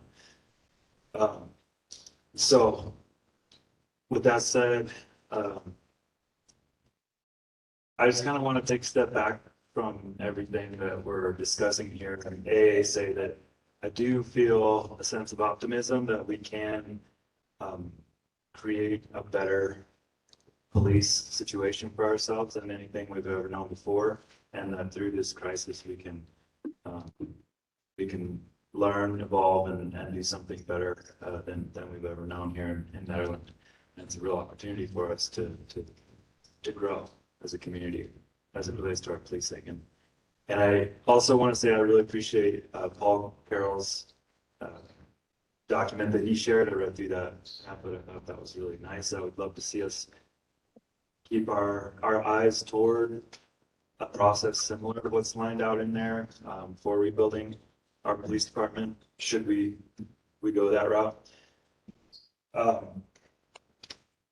So yeah, really the only two comments I have is just acknowledging Chief Hayes for his participation here, and then number two, you know, Billy, I don't think we're seeing anything that we're necessarily looking to vote on here, so I'm just curious what our outcome of this discussion is, because we've spent 40 minutes now.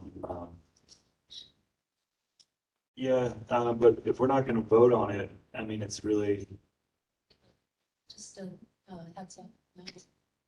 sure. I think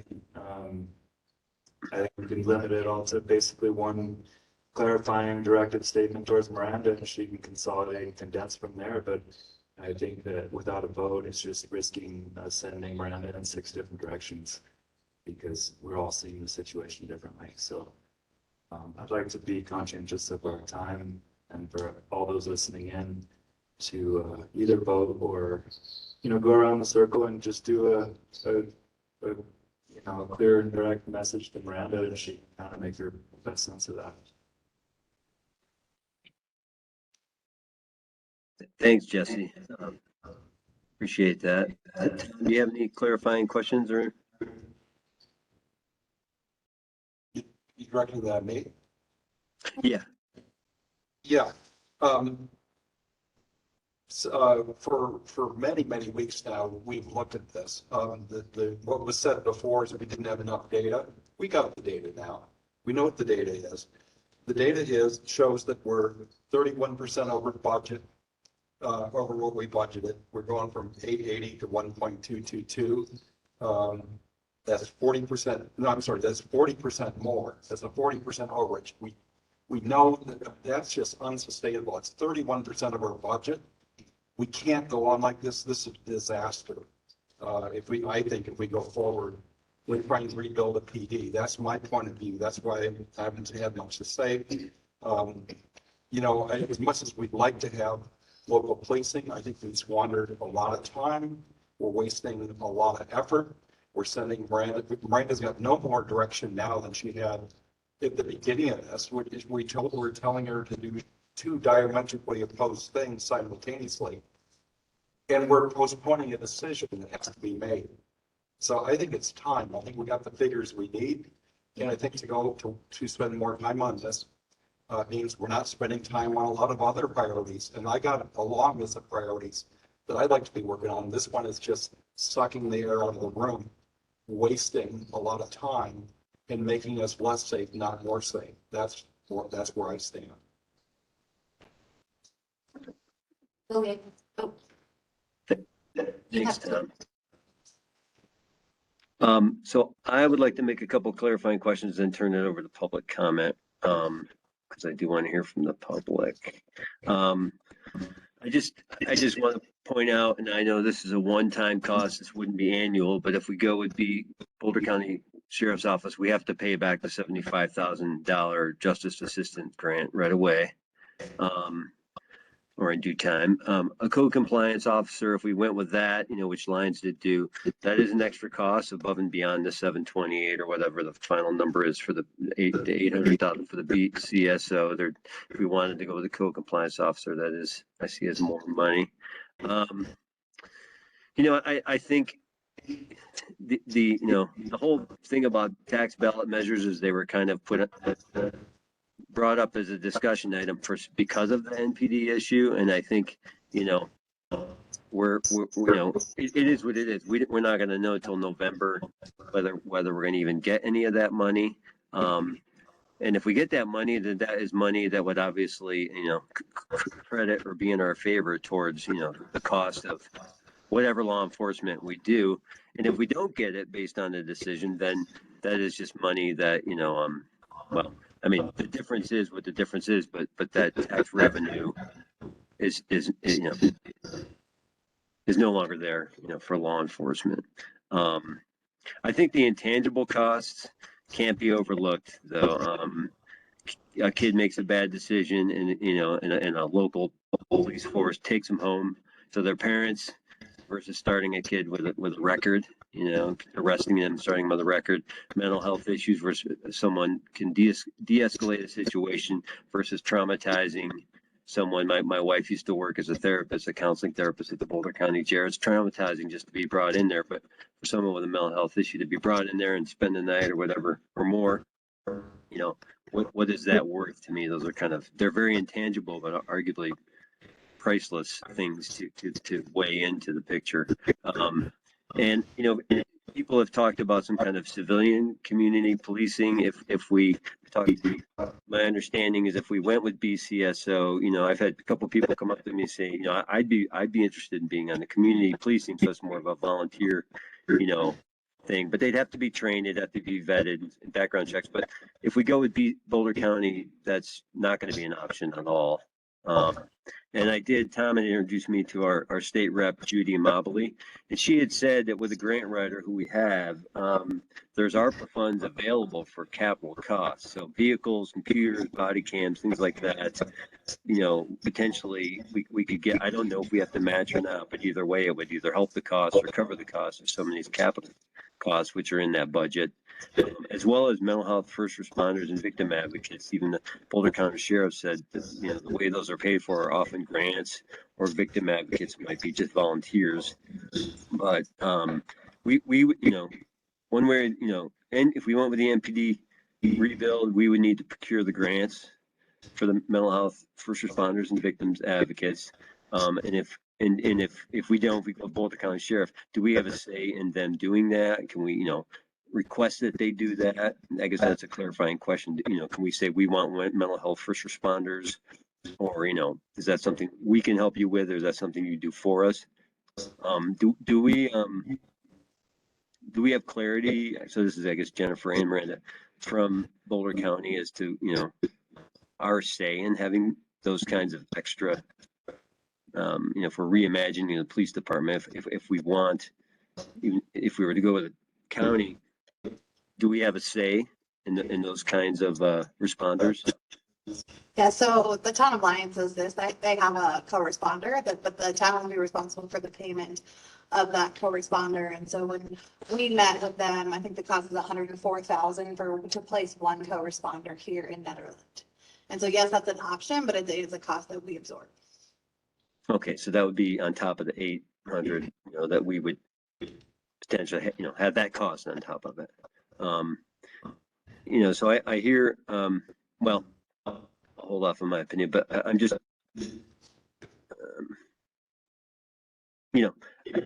I think we know now it's going to take them longer, up to a year to fully staff us. I do think personally we could likely staff ourselves sooner, but we never know how either of those is going to shake out. So I guess no one has any more. I do want to say thanks, Chief David Hayes. I appreciate the help you've offered us and your expertise. But I would like to hear from the public as well before we. Billy, I have a quick question for something you said. where you're like, a local police will take a kid home, but the sheriff will take them to jail. Do you have a basis for saying something like that? Like you see in other communities where that happens?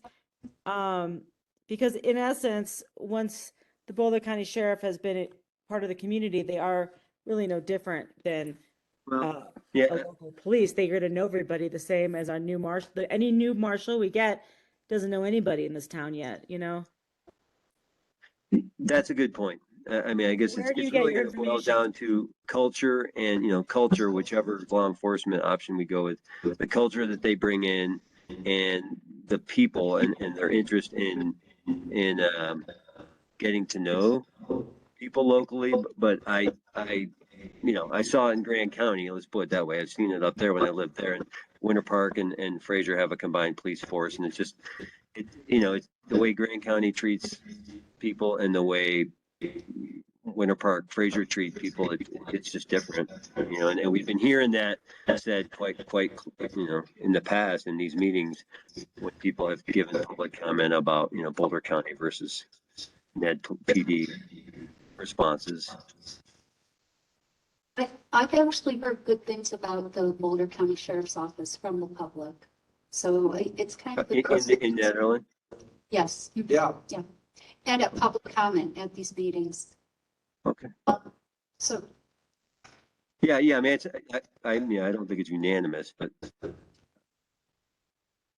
I mean, I've seen some pretty horrifying videos of things that Boulder County Sheriff's deputies have done to people that they have brought in off of Pearl Street. I mean, it's real business here. Like, it's not really, I mean, it's obvious. I think it's very obvious that a local community police force that is accountable to the residents of the town that it's serving is going to be safer for the town than an outside sheriff's office. It's just gonna be better off. To me, this is clear. I guess I haven't seen that data. Well, I mean, I think sometimes there's dead ends. I mean, it's just, to me, it's, the difference is that we're hiring the marshal ourselves. When we turn things over to Boulder County, we sign a contract with basically a corporation and we sub out our law enforcement, and we don't, apparently we will have a chance. So we're told to meet these folks, but it doesn't sound to me that we are hiring them or interviewing them and making final decisions about them. We may or may not meet them as they're hired. Where our marshal, we would interview. So I know with the sergeant in Lyons, the town administrator, and then I believe like one or two board members were a part of their hiring, but then she is not involved in any hiring of the deputies or any interview of deputies. Those are then, once you've selected your sergeant, I think then obviously the trust is there that your sergeant's going to pick the right people to bring up as deputies. So the folks in Lions were Yes, they were like a significant part of picking the sergeant. Yes, they were on the hiring committee for the sergeant, or the selection committee for the sergeant. Oh, okay. Process, where are we going with this discussion? What are we trying to do tonight? Can we please call public comment? Yeah. Yeah. So for public comment, first trustee Severs has his hand up, but I'm assuming you don't, you're good. Okay. And then Mayor Billy Ames Fowler had his hand up, but I know he'd already given comment, and I'm not sure how you want to handle it. My Ames did already give a comment, so I think I'd like to hear from other folks first, at least. And if you're on, I don't know, I can't see from the angle of the camera. If anyone's in the audience, if not, if you're on. Don is in the If you're audience. online, it's *6. Don's here, just gonna get public comment. Resident. I am going to represent a lot of comment that I hear here at the community center in my position and what we hear at the front desk. The comment from the public overwhelmingly is if the board can find a way to fund our own police department, that is what the community wants. Period. That is what they want. The comments haven't been negative toward the county. I've also heard very positive comments about the deputies who've been serving us. But what Erica said is just, there's overwhelming support to have our own police department. If you figure if we can make the numbers work. That's all I have to say. And I would agree with that comment as a resident of this community for 28 years. So I would say that as well. That's all. I just want to hear that. We hear it every day. And the discussion is also, please, please, please, please make a decision and just decide. That's also what we've heard. Thanks, Don. Thanks, Don. Jay Marriott?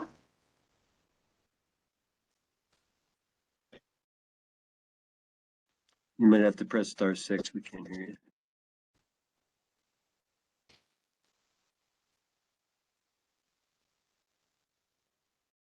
We have to call, and I feel like last time there was some audio issues. You want to try and call in?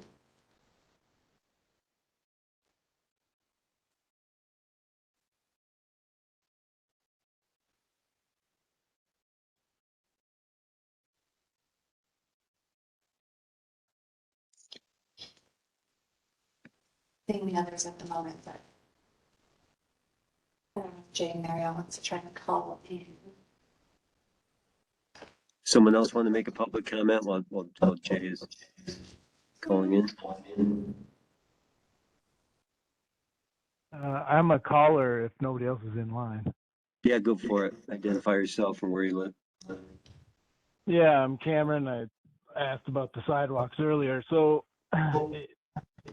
my wife says it's better to do the right solution from the beginning instead of figure out later on and have to do it over again.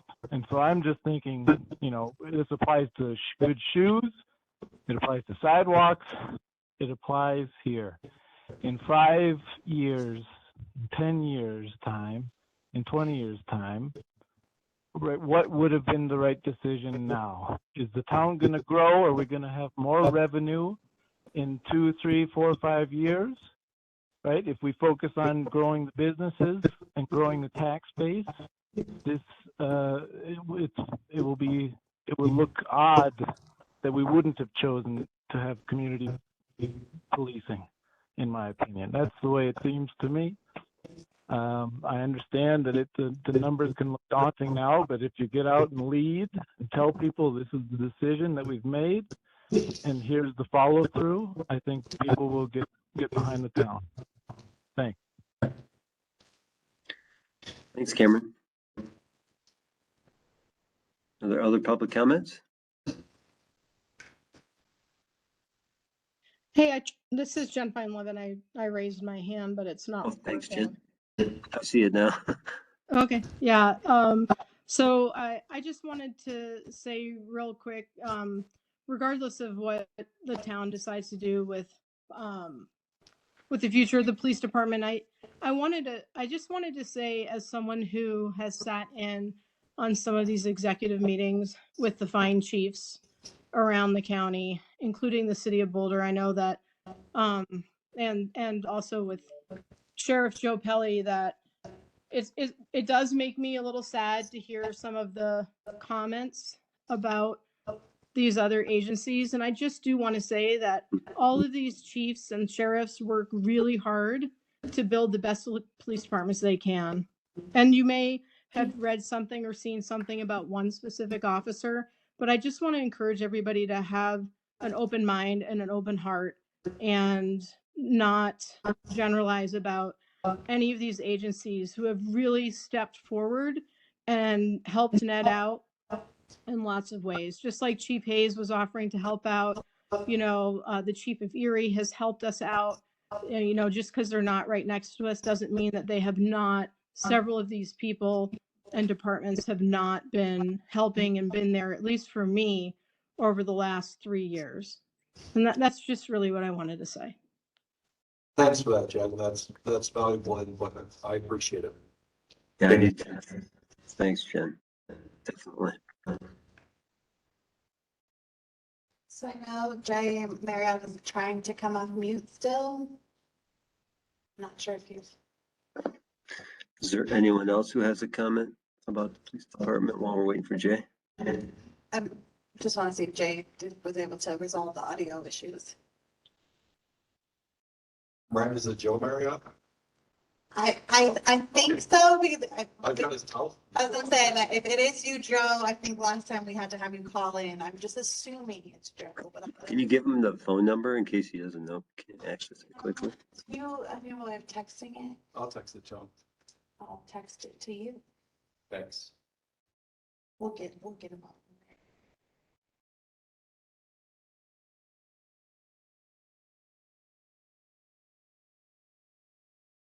May I make comment while we're waiting? Go ahead. Or Sure. I'd like to, I'm sorry that I'm taking more than my time, although I didn't realize the order of the agenda and would have chosen differently. So much of this conversation appears to be relative to whether we can afford a police department, abstracted from the rest of the budget. And I just don't understand how the police department isn't the first thing we afford, and then we figure out how to afford everything else in the budget. So that's the first comment. The second one, Tom, is that this isn't a budget increase from 859 to 1.2. The police department has been underfunded for many years, and it's not an increase. It's a right budgeting. And masking a failing budget by shorting the law enforcement is not fiscally responsible. We need to get law enforcement budgeted at where it belongs with salaries that make sense, and we figure out how to handle the rest of the budget. Law enforcement has to be our highest priority, and I agree with you. We need to make a decision. We can't continue to delay and waffle on it. But to just make the decision to throw our law enforcement to Boulder County because it fits within our current budget, because we underfunded police for the last, as long as I know, looking back on the budget, that's not the right thing to do. The right thing to do is fund the police department and then figure out the rest of the budget. Cut where you have to. If we get the tax increases, do we even need them? Or is the rest of the budget actually correct or not? Thank you for your extra time. Please consider police first. It is not a variable part. It shouldn't. The fact that our police just resigned doesn't indicate that we can't afford the police. Thank you. Thanks, Ames. I appreciate that. Did the Joe? Did the caller identify himself? That was Ames Fowler. Oh, it was. Okay.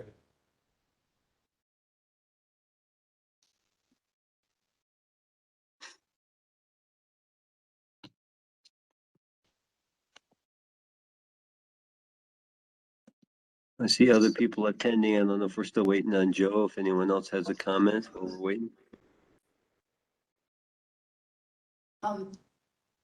So I don't know if we're gonna go around the room again, hearing from trustees after we hear from public comment, but. Yep, we will. Yeah. Oh, if we could move this to an action item, so we could take an official vote on whether the Board of Trustees wants to continue contract negotiations with Boulder County Sheriff's Office, or with the BOT like town staff to continue to recruit and rebuild the NPD. So I'm wondering if we could vote on those options. I still think we can do it without moving it to an action item. I mean, I think we can do a not a 4 that directs Miranda one way or the other, and that would suffice as a decision. Because as it seems to be right now, no decision is to retain the Nederland Police Department. That is what is in our code. That is what we do. That's what's in our budget.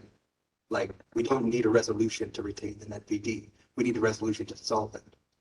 Yeah, but we need to give really clear direction to Miranda so that she can tell the people that she's recruiting that we are committed to rebuilding the police department. Not that we're doing two approaches at the same time. Yeah, I think that if we cannot come to a clear direction to Miranda in this discussion item, then I would agree with you that we move into an action, but I think that we can. yeah, I do too. I mean, I feel like this off ramp, you know, this is an off ramp off the highway, you know, and if we, if we were to take this off ramp, Boulder County Sheriff's Office, it's a one-way trip. Like there's no coming back to the NPD. If we take it, it's extremely unlikely we could come back to a rebuild in the future, if not impossible financially. So, we got to be clear that, yeah. Oh, sorry, I was gonna say, I think that Joe's on and I didn't want to mute him because then that's like. Okay, no, have Joe go. I can pick up where I left. Hello, can you hear me? Yes. Hey, Joe. Sorry about the technical difficulty. Yeah, Joe Merritt, I'm a resident here. I just had a couple of comments. First, I noticed that there's no one there from the Boulder Sheriff's Department. It seems like we're kind of having a one-sided conversation without them being able to defend or explain. Personally, I'm in favor of having Boulder County do the policing here. I think as a community, you know, we've already spent a lot of money, and how long has it been? When was the last time we had a fully staffed police department? And we're going to continue this attempt to pay, and then we're going to have to pay overtime again and again and again. And, you know, for the size of our town, we have 1,500 people. Nationwide, there's about towns under 10,000 have about 3.5 police officers per 1,000 people. And you're talking about putting 6 or 8 police officers. You know, that's going to make our cost basically double at least of what, you know, towns of under 10,000 people are paying. So, you know, I'm not in favor of having our tax dollars again spent for something that has a low chance of working, because there's a nationwide police shortage. We have a housing shortage here. And these two problems, if they aren't solved, we're going to have another issue with the fire department, both with housing and salaries, and again with the town staff. And I think if we have a solution for one of these three sitting here, which, you know, we could move that off the plate, we have more chance of solving these other problems. It's not just one problem, as a whole community. And personally, I'm in favor of having Boulder County, because I would prefer to have a police department that treats everybody the same. And sometimes when people get preferential treatment, they harm other people in the community. It's not always a big plus for everyone. Thank you. Thanks, Joe. I'm glad you were able to connect with us. Appreciate it. So I think, are there any more public comments out there? Mike died. Oh, hey, Mike. Hello, everyone. No, I wanted to address what was just said. I really feel quite strongly that the Nederland Police Department should be retained. I've watched time and again Boulder County officers not treat people well. I mean, it's not me personally, it's other people that I've seen had really unfortunate encounters with. And if treating everybody equally means treating everybody poorly, then I really don't want, and I know that's not what you were saying, I don't want to put words in your mouth. But it's I think having a localized police force, a local city police force that knows our community will really go a long way. That's it. Thank you. Thanks, Mike. Are there any other public comments? Okay, then I'm going to go ahead and close the public comments and bring it back to the board. I will just say, to finish what I was saying when Joe joined us, just as we're making this decision, I think we just need to be honest that this is our only opportunity. You know, at this point, and into the future, letting the past be in the past. This is our only opportunity to do a committed NPD rebuild. And if we choose to rebuild the NPD, that exit ramp to the Boulder County Sheriff will be there later. Terms may change, they may not, but the exit ramp will be there later. And if we choose to go with Boulder County Sheriff, then the Nederland Police Department door will probably be closed forever. So I want that to be clear that that we're thinking about what we're deciding on if we move it to an action item, and if not, I'm curious, Eric, how you want to talk about this as a discussion item. Well, I think that a not for is essentially the same thing as a vote.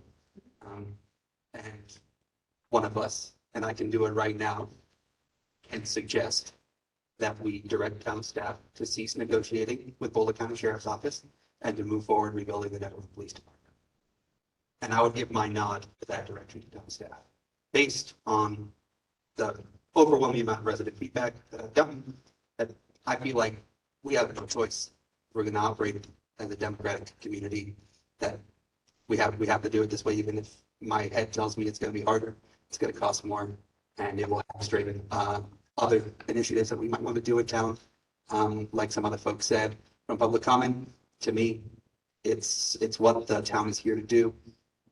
It doesn't seem like we're really doing the job of government if we're not maintaining our own law enforcement. Every ordinance that we pass, every resolution that we pass, every code that we write comes down to being enforced in some way. And to me, that is what a community does. So I'm giving my nod in that regard. I'm giving my nod too.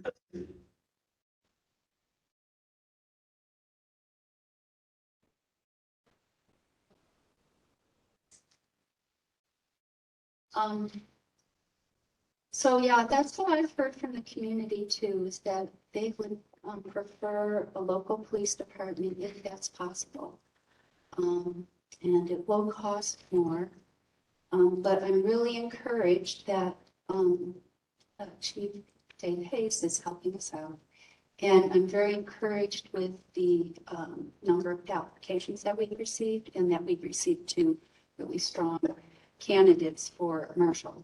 So although I believe there is some risk in not having a deputy on staff, sooner than later, I am giving my nod to town staff to continue to recruit and rebuild the Nederland Police Department, and be fully committed to that, and to not continue contract negotiations with Boulder County Sheriff's Office. Thanks, Karen.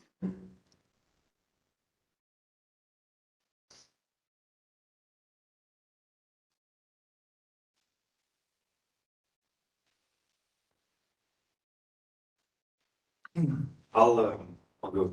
So, I feel that where we sit at the moment, I think Eric, you said it, and really just kind of tied it all into a bow for me, in that we have a budget, and it's in our code that we have a police department. And so I think that's the mentality that you, Miranda, I will tell you that that's what I would like to see you maintain, that we do have a police department. It's our affirmation, and we have the money for it, and we lost our staff. That happened with Public Works as well, 2 months ago, and we scrambled and we restaffed, and we have a new Public Works kind of in the building at the moment. And that really kind of comes down to your leadership as a town administrator. And we're sitting here, cheering you on and giving you our best tips and tricks and advice as the BOT who's hired you. But ultimately, we've given you the budget, and we've said this is a department that we've funded and asked for, and that we do ask for, we are asking for. And there's no clear message I'm hearing, clearly from Tom that you're ready to move forward with Boulder County.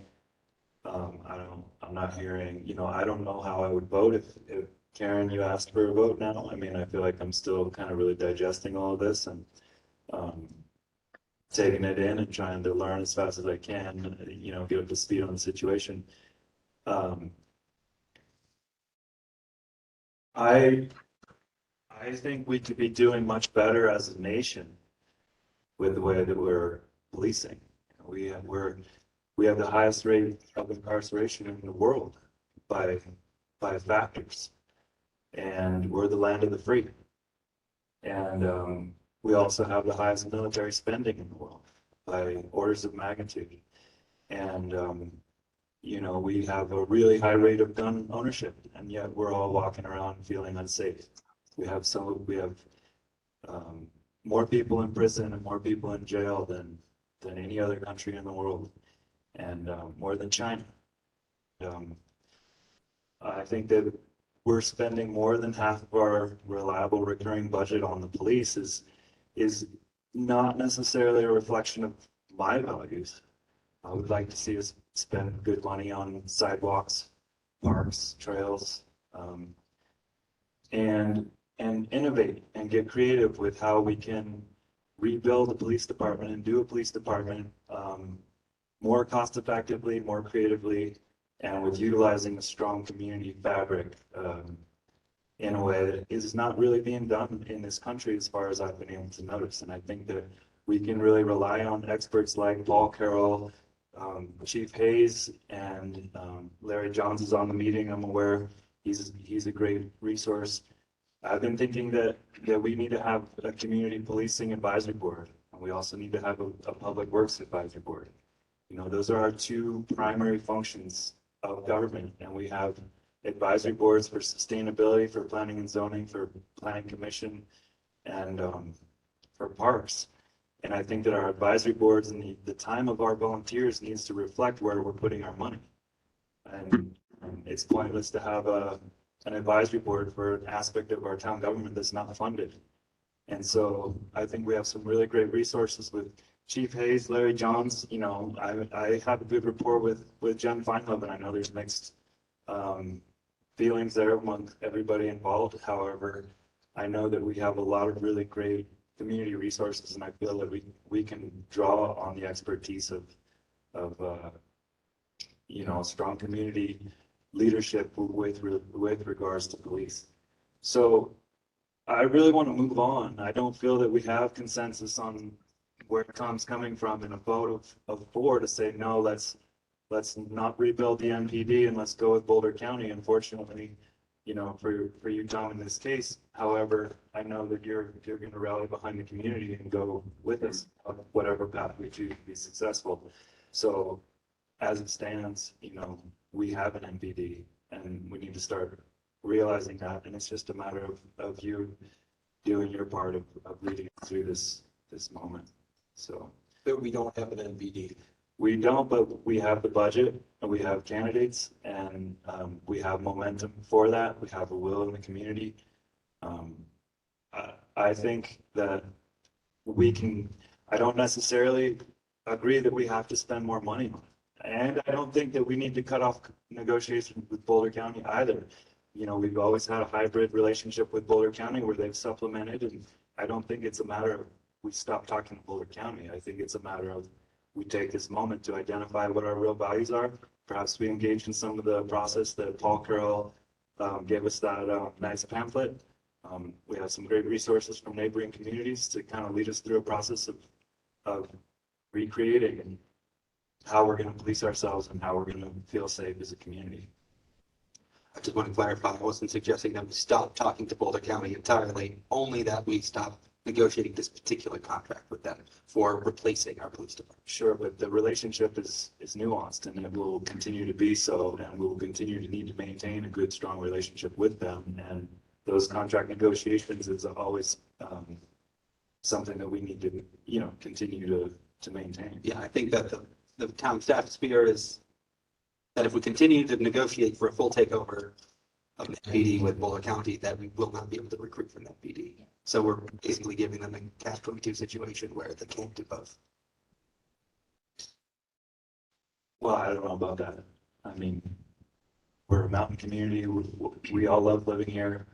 And, you know, there's an opportunity for us to recruit some great candidates. We have 39 candidates who've already put in, and that's the initial influx. Yeah. I mean, it is my position as well that we have not formally put a hold on NPD as a board. And so we should be recruiting and going through every stage of recruiting until such time as we have voted to dissolve NPD, which we haven't done. Right. That's my position on that. Again, unless we're gonna make a vote right now, just so that we can get on with it, I would like to get on with it. Let's move on in the meeting. I'm asking you, Billy, as the chair, to please let's progress. Okay, that sounds good. If you're given a nod, that's 4. I don't know what Tanya's thinking, but I think we have the nod of 4. Yeah, it looks like you have your nod of 4. It's hard to tell with Jesse. It sounds like that's what he wants to move forward with Ned PD. Just you talked a lot. Well, I'm And saying that's what's what your it is. what's your final answer? My final answer is we have an MPD and we don't have any consensus to do anything otherwise. We don't have an So that's- MPD in terms of staffing, but that's the way we're structurally and contractually set up as a town and our relationship to Miranda. So you're saying the nod of 4 is to proceed with Ned PD, but that means we can't proceed with Boulder County Sheriff. It's one or the other. And so tonight we make a choice. Well, We can't go back and forth and come back in 2 weeks and talk about this again. It's next time we come back, we talk about candidates, if that's what you're saying. I'm just want to make sure. It's kind of confusing. Tanya, maybe you should give your nod. I'm not necessarily sure I want to give a nod. I'm very, very torn. I don't think we can afford it. I don't think we can do it cheaper. We obviously can't do it cheaper. We lost our department because we tried to do it cheaper. It's going to stay high, third of our budget, where the collar's like fund the police over everything else. We have streets, sewers, water situations we're going to have to really fund in the next couple of years. There's a lot of stuff, and I don't know. So if I also had lost a lot of confidence in the process last time. It wasn't a good process picking the marshal. So I'm curious what he sounds like he gave the nod, so I'm just going to abstain. I don't think he did. Maybe we should take it to an action item. Billy. I mean, anybody can move to do that. Okay, I move that we take this to an action item. The question before the board is, does the BOT want to continue contract negotiations with Boulder County Sheriff's Office, or would the BOT like town staff to continue to recruit and rebuild the MPD? Is that sufficient to move it to How much is the second?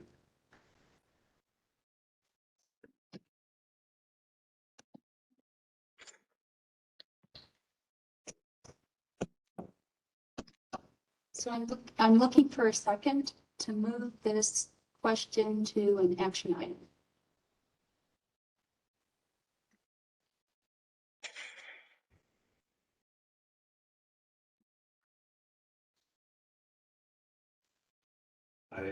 I agree with the silence that I don't want to vote on this. I don't think we have anything more to say or do about it. I think it's the default is for Miranda for you to keep working on building the MPD, and you can. I'm not telling I'm not hearing. Well, I don't feel that you should stop talking to Boulder County. We might not get a candidate that we like. Second, I think we need a vote. Okay, so so I move that we take this to an action item, and Tom seconded my motion. Can we have some quick discussion? Very briefly, just want to say, putting a hold on this contract negotiation does not compromise our relationship with Boulder County Sheriff's Office in the slightest. We can always come back to them and say, we want to get back into this contract negotiation. Yeah, I agree that off ramp will be there in the future, but if we take it now, it's. Bitterness sustained on their part whatsoever. I think that's fine. I just don't feel that it's our place to tell Miranda how to do her job and provide. It's literally our job. It's our job. Well, She's asking for that right now, And I think the nod was about having her focus on the Ned PD right now and stop the stop the direct negotiations with the county on this particular contract. Obviously, we'd still keep working with them as we have been for many years on the extra coverage they do provide. But she would turn her focus into recruiting and tell the recruits that we're focused on an NPD rebuild and we move ahead with that. And that's how we proceed, in rebuilding our police. And what I've heard from the community is that they want us to make a decision. They feel right now that it's very confusing. What are we going to do? Is Boulder County Sheriff's Office going to take over policing, or are we really committed to rebuild the police department? So I think it's important for us to have that vote to give clear direction. I don't see what doors were, or what the harm in continuing to talk to Boulder. Well, it costs money. It costs the town money. In terms we're paying attorney fees to Attorney Madsen to negotiate this contract. And I don't. Attorney Madsen, would they even want to continue discussing with us if we're not committed to a takeover? I don't really know what there is left to discuss with Boulder County Sheriff's Office. I mean, if the direction is to contract with Boulder County Sheriff's Office, then we start working on that contract. I mean, I guess part of the discussion could be staffing levels of Boulder County Sheriff's Office, but I mean, I think that if the interest of the board is to consider to go with rebuilding the Nederland Police Department, then what happens related to Boulder County Sheriff's Office is there's a phone call tomorrow to say that that's what the decision is, but we appreciate everything that you have provided. We think that you have provided an invaluable time and effort, and that's the direction that the board is providing. I mean, I think they want to know too. They honestly want to know what's happening. Of course, but we haven't found a marshal that we're ready to hire yet, and we might not, or we might not feel that we have sufficient funds to properly rebuild the MPD. And if it's a little bit more of your time to keep that door open, I'm personally in a sense that that's money well spent, just to maintain both options open. I mean, I don't think it's closed if we don't find a marshal. We can always go back. We just lost time. We're losing time. And that's what we want to stop losing time. If we're directing Miranda to start these interview process in earnest and let these people know that we're serious, that they can count on us, that we're not going to change our mind and go with Boulder County. I mean, unless in the end of the day, in a month from now, every candidate falls through for marshal and they all decide to take other jobs, at that point, then I would hope we would all say we're going with Boulder County Sheriff. Sure. I mean, I feel like if we have already negotiated a contract with Boulder County to the extent that we can call them on the phone tomorrow and say, yes, it's a go, then I feel like we can put a pause on both contract with negotiations with Boulder County. Otherwise, I'd like to have that contract queued up, ready to go as soon as it plays out that we're, continuing to spin our wheels on rebuilding the MPD. I don't want to close the door on either option at this point. And the default mode for Nederland is NPD. And we don't have a consensus to say we're scrapping the MPD. So rebuilding the MPD is our default mode. It's the thing that we're moving towards full speed ahead. And Miranda, you're working very hard to get that done as quickly as you can. So the motion was to stop negotiations on, with the sheriff's department. That's the motion's on the table. No, the motion that's on the table is to move it to an action. Okay, got it. And that was seconded. And then, so now you need to vote So on can we that. please vote on that? Trustee Corvalon, What, say it again from the beginning. So, the motion is to move the, question, does the BOT want to continue contract negotiations with Boulder County Sheriff's Office, or would the BOT like town staff to continue to recruit and rebuild the MPD? To move that question to an action item. Oh, we're just making it an action item. Yes. thank you. Trustee Blakemore, Yes, Trustee Severs, No. Mayor Pro Tem Mahmold, Yes. Mayor Giblin, No, and Trustee Kuz Ismail. No. Sorry. the motion fails. Yeah, yes, okay. So you guys don't want to vote. You're going with a nod of 4 to give Miranda direction to keep interviewing marshals Yes. and no longer, okay. But to keep, Because, the you know, least- in a tie the nose, win, correct? Right. Yes. Have we gotten, I'll ask later. Yes, now. Next week, we'll be talking about a 7th trustee. Yeah. can we take a break, Mayor Giblin? Yes. Excellent choice. When we come back, we got 5 very fast action items to get there. Thank you.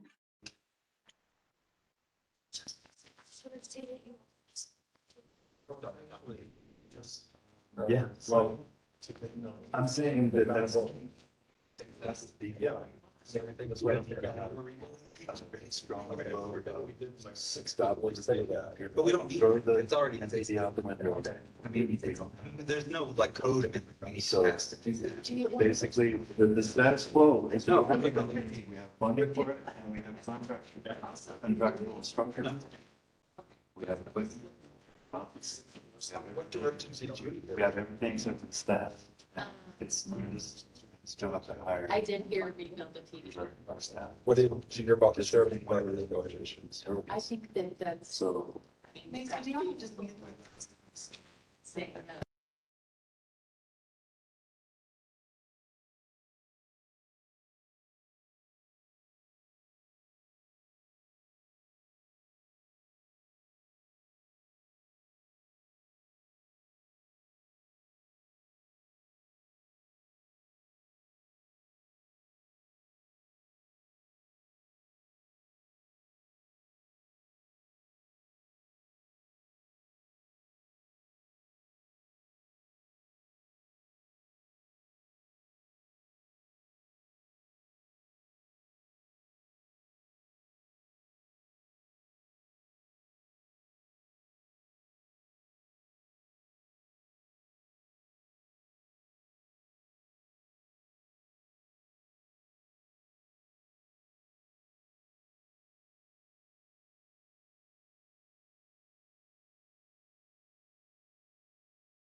Mayor Billy, I think as long as trustee Corvallon is back, the room is full.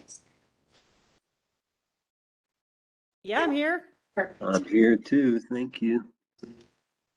So, thanks everyone. Appreciate your first 2.5 hours tonight. So we're gonna move right into the action items for tonight, and they've gone from 3 to 5. So the first one, I guess what we'll do, and correct me, Miranda, if you have a preference of sequence. I was just thinking we'd start with the first one as it was originally scheduled, and move down the list, or do you have a preference of reordering them? Yes, our preference is to do the supplemental budget tonight as well as the delegation of authority. The energy efficiency resolution, we have given staff maybe the warning of sorts that it may have to be moved. So we definitely like to get those other two action items though done tonight, since tonight is the public hearing scheduled date for the supplemental budget. And then we do need that delegation of authority to be passed so that we can allow those with temporary SRUs to continue to operate while they work to come forward for their permanent outdoor eating, dining, commercial activities. Okay. And then quickly approve the minutes that were moved to action items first, and then also move that item to the planning as a referral to the planning. Yes. If we just do that really quickly so it's done, Mayor. I agree. So I have no questions. So does anyone have any questions of the four of you who were trustees at the time of the August 30th meeting? No. I guess I'm going to ask you guys to fully act on this, the four of you, on this. Yeah, you just need to open public comment, Mayor Giblin. What's that? You just need to open public comment as it's an action item. Thank you. Is there public comment on the minutes from August 30th? We're up there in the agenda.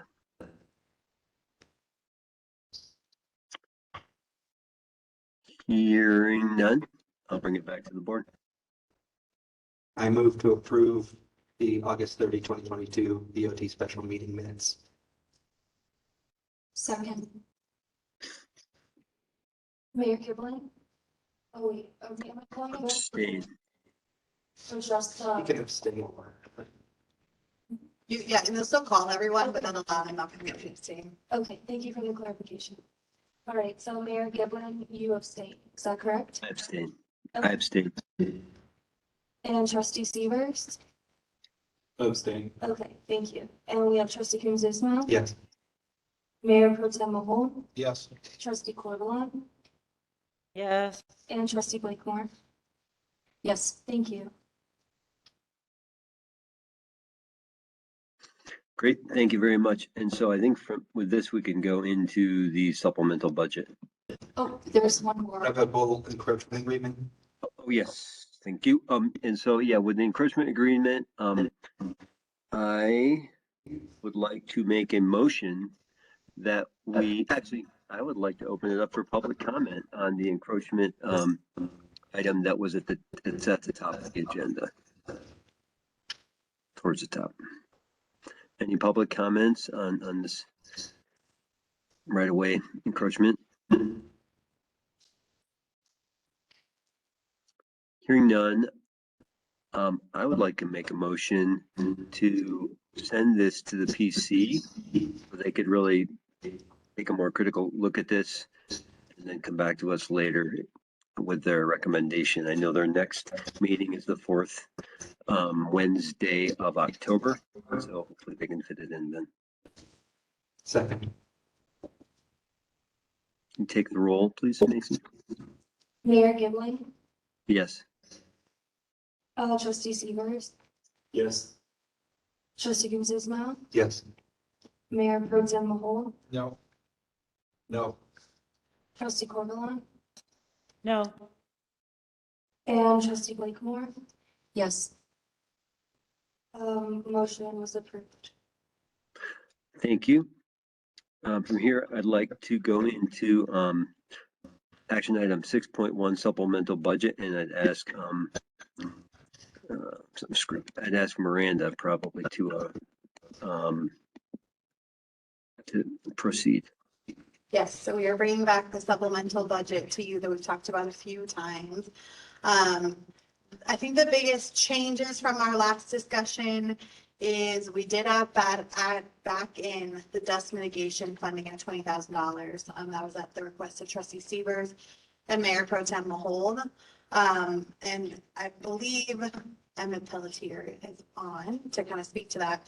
You know, we've received some regulatory language about the need to do dust suppressant dust mitigation. One came from Boulder County. We obviously don't have to comply with those Boulder County regs, but the other is CDPHE. Myself, Emmett, and JBA all tried to make contact with CDPHE and have all been unsuccessful. However, we do believe that there is no reason why Nederland would be exempt from that requirement. And therefore, we would strongly recommend consideration of the 20,000 for dust mitigation so that Emmett can do some of the work needed right now.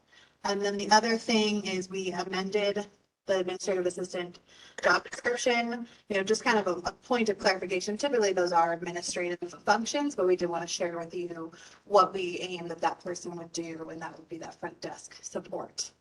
Also, in addition, Trustee Blakemore had asked about anticipated sales tax figures. We're currently trending the same as we did last year. Therefore, we anticipate that the sales tax revenue at the end of the year will be approximately 2.1 million based on where we are currently. So what we're looking for tonight is ideally an approval of resolution 2022-42, which would approve the 2022 supplemental budget. This is Tanya. I have two questions. Is the 20,000 for dust control for Big Springs or for where? I just want to confirm, Emmett. I was supposed to give him a heads up and I forgot. Emmett, are you there? Yeah, I'm here. Emmett Pelletier, Streets Department. Can you all hear me? Yes. Yes. Well, I was curious, is that to finish the rest of Big Springs? The back of Big Springs that never got hit? Or is it for other neighborhoods? Or what is the money for? it's primarily to be spent in Big Springs on the roads that have not had dust suppressant applied to them. Okay. That sounds good. I mean, I live in that neighborhood. I would appreciate it. But what about all the other dirt roads? If this is the policy that we're legally supposed to provide dust suppression, would that count over by the, you know, the other neighborhood by the elementary school and Old Town and all around there who also gets plenty of dust? I mean, I think specifically the neighborhood, the Sunnyside neighborhood that surrounds the elementary school would be another candidate. Yeah, that's traffic. I haven't conducted a traffic study in that neighborhood, but it's Regulation 1 on CDPHE's website on emissions control for particulate matter.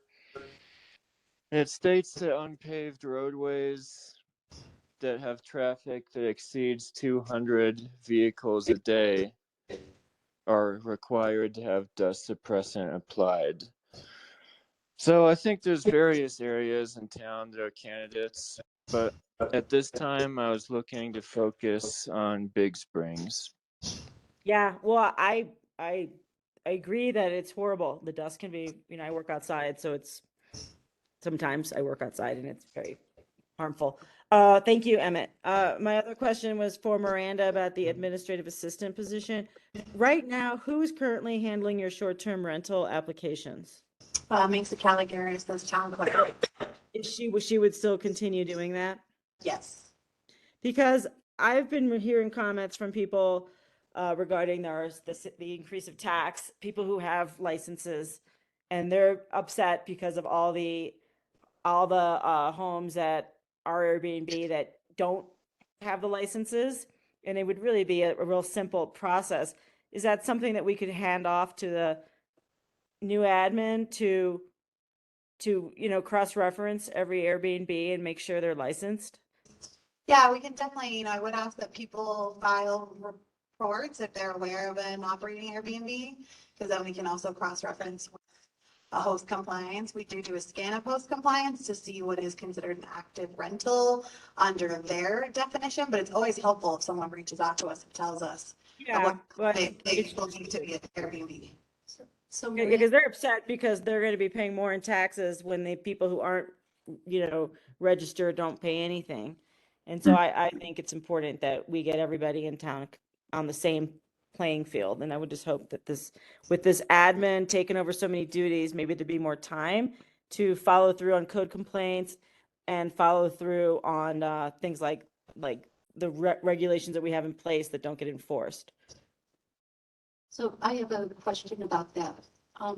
Miranda, how would you know if a property is an Airbnb or not, if they're not licensed to be an Airbnb? So most Airbnbs are hosted on traditional sites, in which case they're going to be captured by host compliance. Some of them are new and may not know. What I've seen in terms of ones we've reached out to is that they're new and they didn't know. So then we're having to contact them and get them registered. That's more often what I've seen. Obviously, the workaround there is if you're hosting on a non-traditional site. I'm just not sure how popular that is. Most people typically use VRBO or Airbnb, which would allow us to take an address and cross-reference to see if it is in fact a newer rental that we need to reach out to. The challenge we have is that host compliance doesn't have all of the contact information for an owner. So we then have to turn to Boulder County Property Viewer, obtain a mailing address, mail them a letter. So of course, if there's faster ways to do so, we'd like to be able to reach out sooner. And then again, in my experience when I was doing STRs is that a lot of it is just a lack of knowledge that they had to register this. I know of one that's not registered.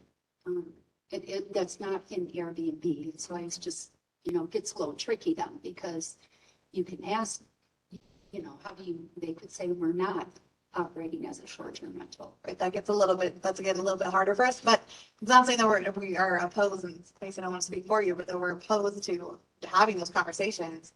And I think with a lot of things, unfortunately, within town, we just need to know about them. It's a lot easier for us to follow up if we know. But yes, Trustee Corvallon, I think this administrative support can provide a lot of support to not just Macy, but Cynthia when it comes to planning and zoning and building permits. The finance team, I think that this person is just an extra support that's needed within that town hall department. Can I just add, I think I remember hearing you guys talk a little bit, maybe this was just no more than an idea about this person also being maybe a resource for more administrative stuff for the boards and commissions to send it through. Conduit. I mean, I think everything ultimately needs to go through you, Miranda. It just organizes things better, but I wonder if certain admin, kind of like admin tasks that might need to happen for those boards or commissions could go through this person. Yes.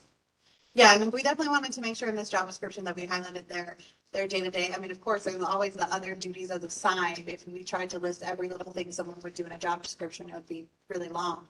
And so I think that there is an understanding of this person serves in a support function, but their number one responsibility is to address the community and the customers, the people who come into town hall, who are calling, who are stopping by, who need something.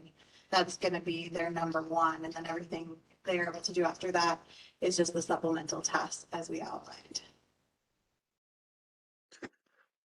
Great. Any other, I guess we should probably, any other clarifying questions from specifically from trustees who haven't spoken yet before we go to public comment?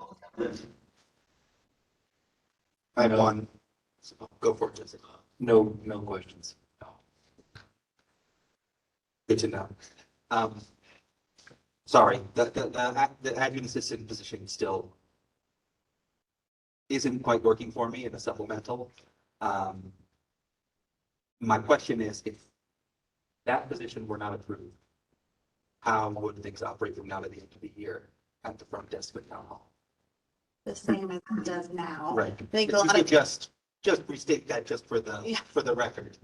For the record, it is the same as it does now. So I think our hope is to be able to start to provide that supplemental support sooner or later, which is why this is kind of the only position we're advocating for right now. mean, it still seems to me that it should be done in a full budget for the 2023 year, so that it's happening alongside all the other massive changes that are going to come down the pipeline. And so it just doesn't work for me to supplemental still. I'm sorry.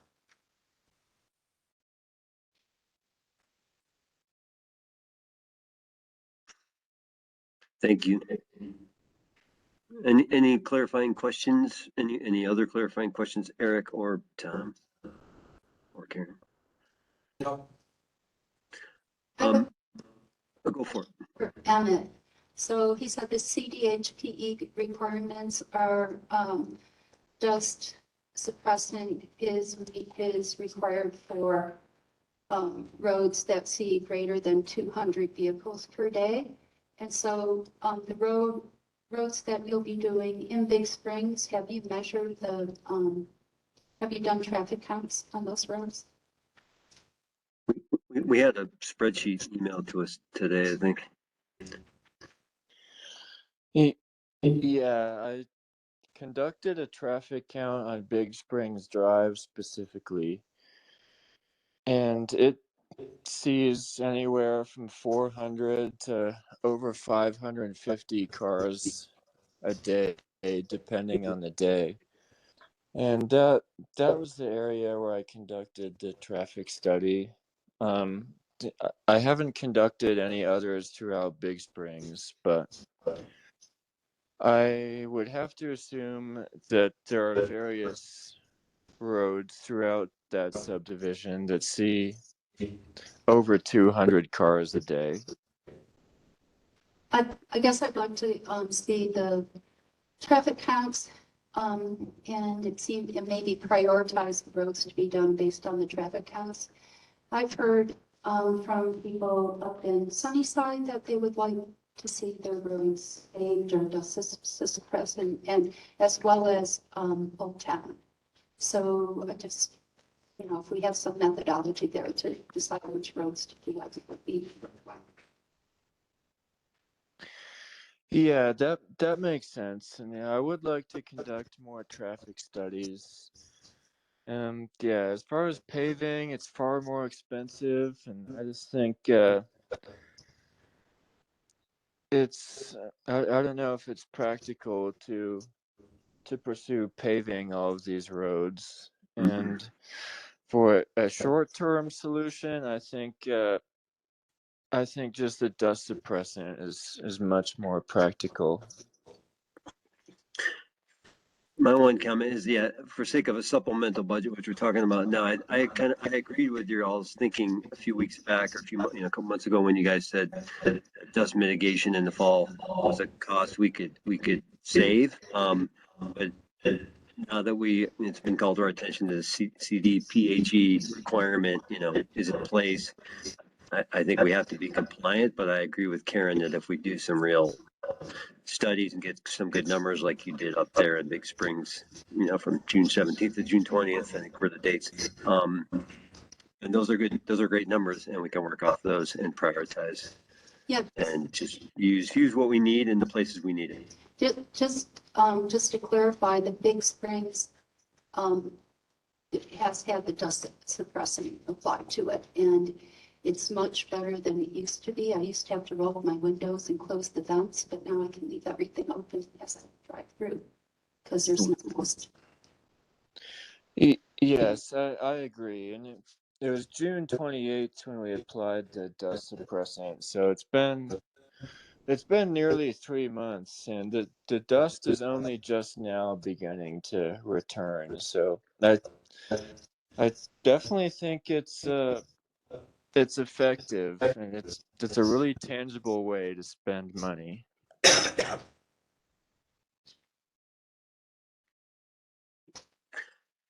If there's no more clarifying questions, I'd like to go to public comment on this item. Does anyone in the public have a comment they want to make about the supplemental budget?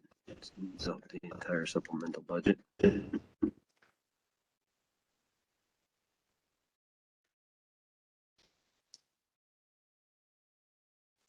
Hearing none, we'll bring it back to the board for a final discussion and then vote. And it is 5 minutes to 10, so I want to remind you that. Move to extend to I'll 10:30. second that. Actually, for sake of, just remind me guys, do you generally go in half-hour blocks? I mean, I know 2 weeks ago, it got a little sticky. So I'm wondering if, do you just generally go a half an hour block, whether you go that long or not, or do you ever go 15-minute blocks? How do you want to do it? I think it's safe. If we finish early, great. Yeah, that'd be nice. Okay. Okay. Uh, I'm down. Quick question, Rita. It looks like the bottom line, we're the change in net assets. Oh, we didn't vote. Oh, I'm sorry. Darn. Okay. Sorry. Did I got, trustee Kuzma made the motion and Mayor Gilman seconded that one. So trustee Corvalon, Nope. trustee Blakemore, Yes. trustee Severs, No. Mayor Pro Tem Mahol, You go first. trustee Kuzma, Yes, but I respect the no's. Mayor Giblin, Yes, and I respect the no's. and then let's hear from Mayor Pro Tem Mahol. No. All right, so that was a tie vote. The motion does not pass. Dang it.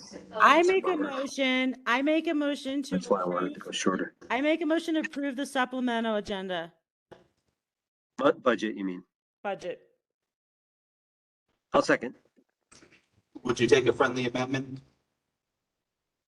I'm gonna keep the admin. I know Okay. you want to take it out, but I'm gonna keep it You in wanna it. take it out? Yeah, I want to keep her. So They say they need help, they need help. You know, I feel like we're going through this way too fast. I had a lot to say about this supplemental budget, not details, but from high level. So I'd really like to extend the meeting. I know we already voted on that. We can vote. Well, I make a motion that we extend the meeting for 15 minutes to 10:15. Second. So trustee Corvalon did make a motion to approve and Mayor Giblin seconded. Oh, there was a second motion. Right, so we better vote on it. Okay. Can we make a Well, motion to amend? you can move to amend.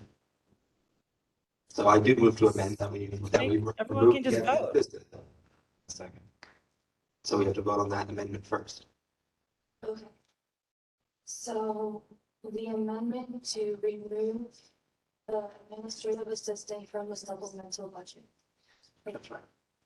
Trustee Corvalon. Well, no. Okay. Trustee Blakemore. Yes. Trustee Severs. Yes. Mayor Pro Tem Mahol. No. Mayor Giblin. Oh, my.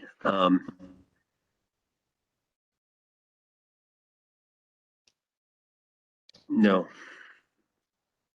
And I did that on purpose. And trustee Kuzma. Yes. So the motion does not pass. The administrative assistant has now been removed from the supplemental budget. What? Yes, That's correct. And now we do the vote on the supplemental budget. One- We have 1 minute to do it. Gotta do it. Okay, so vote on the supplemental budget. Mayor Giblin. For clarification, it's resolution 2022-40. Thank you. You. Mayor Giblin. Yes. Trustee Blakemore. No. Trustee Corvalon. Oh, so we're voting for the budget without the admin assistant. With the, I'm so confused because I thought. it did not pass, trustee Corvalon. It didn't pass. So it's still in the supplemental budget. Oh, it's So is it? Okay, that's what I thought. Then yes. Okay, thank you. Mayor Pro Tem Mahol. Yes. Trustee Severs.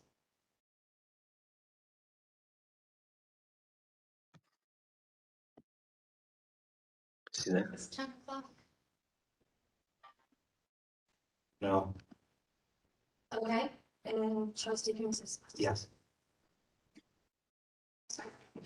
What was that look? I'm just surprised. So I realize it's 10 o'clock. My one concern about the lack of delegation of authority is you're basically telling a business they need to take down their outdoor dining facility. They're not allowing us to extend it. And that's a concern I have, and I just want to put that out there. If the desire is to adjourn right now, that is what we're saying. No, I move to extend the meeting, by 15 minutes so we don't have to use it all. Second. Okay, Mayor Giblin, Yes. trustee Coombs Ismail. Yes. Trustee Corvalon, Yes. Mayor Pro Tem Mahol, Yes. trustee Blakemore, Yay. and trustee Severs. No.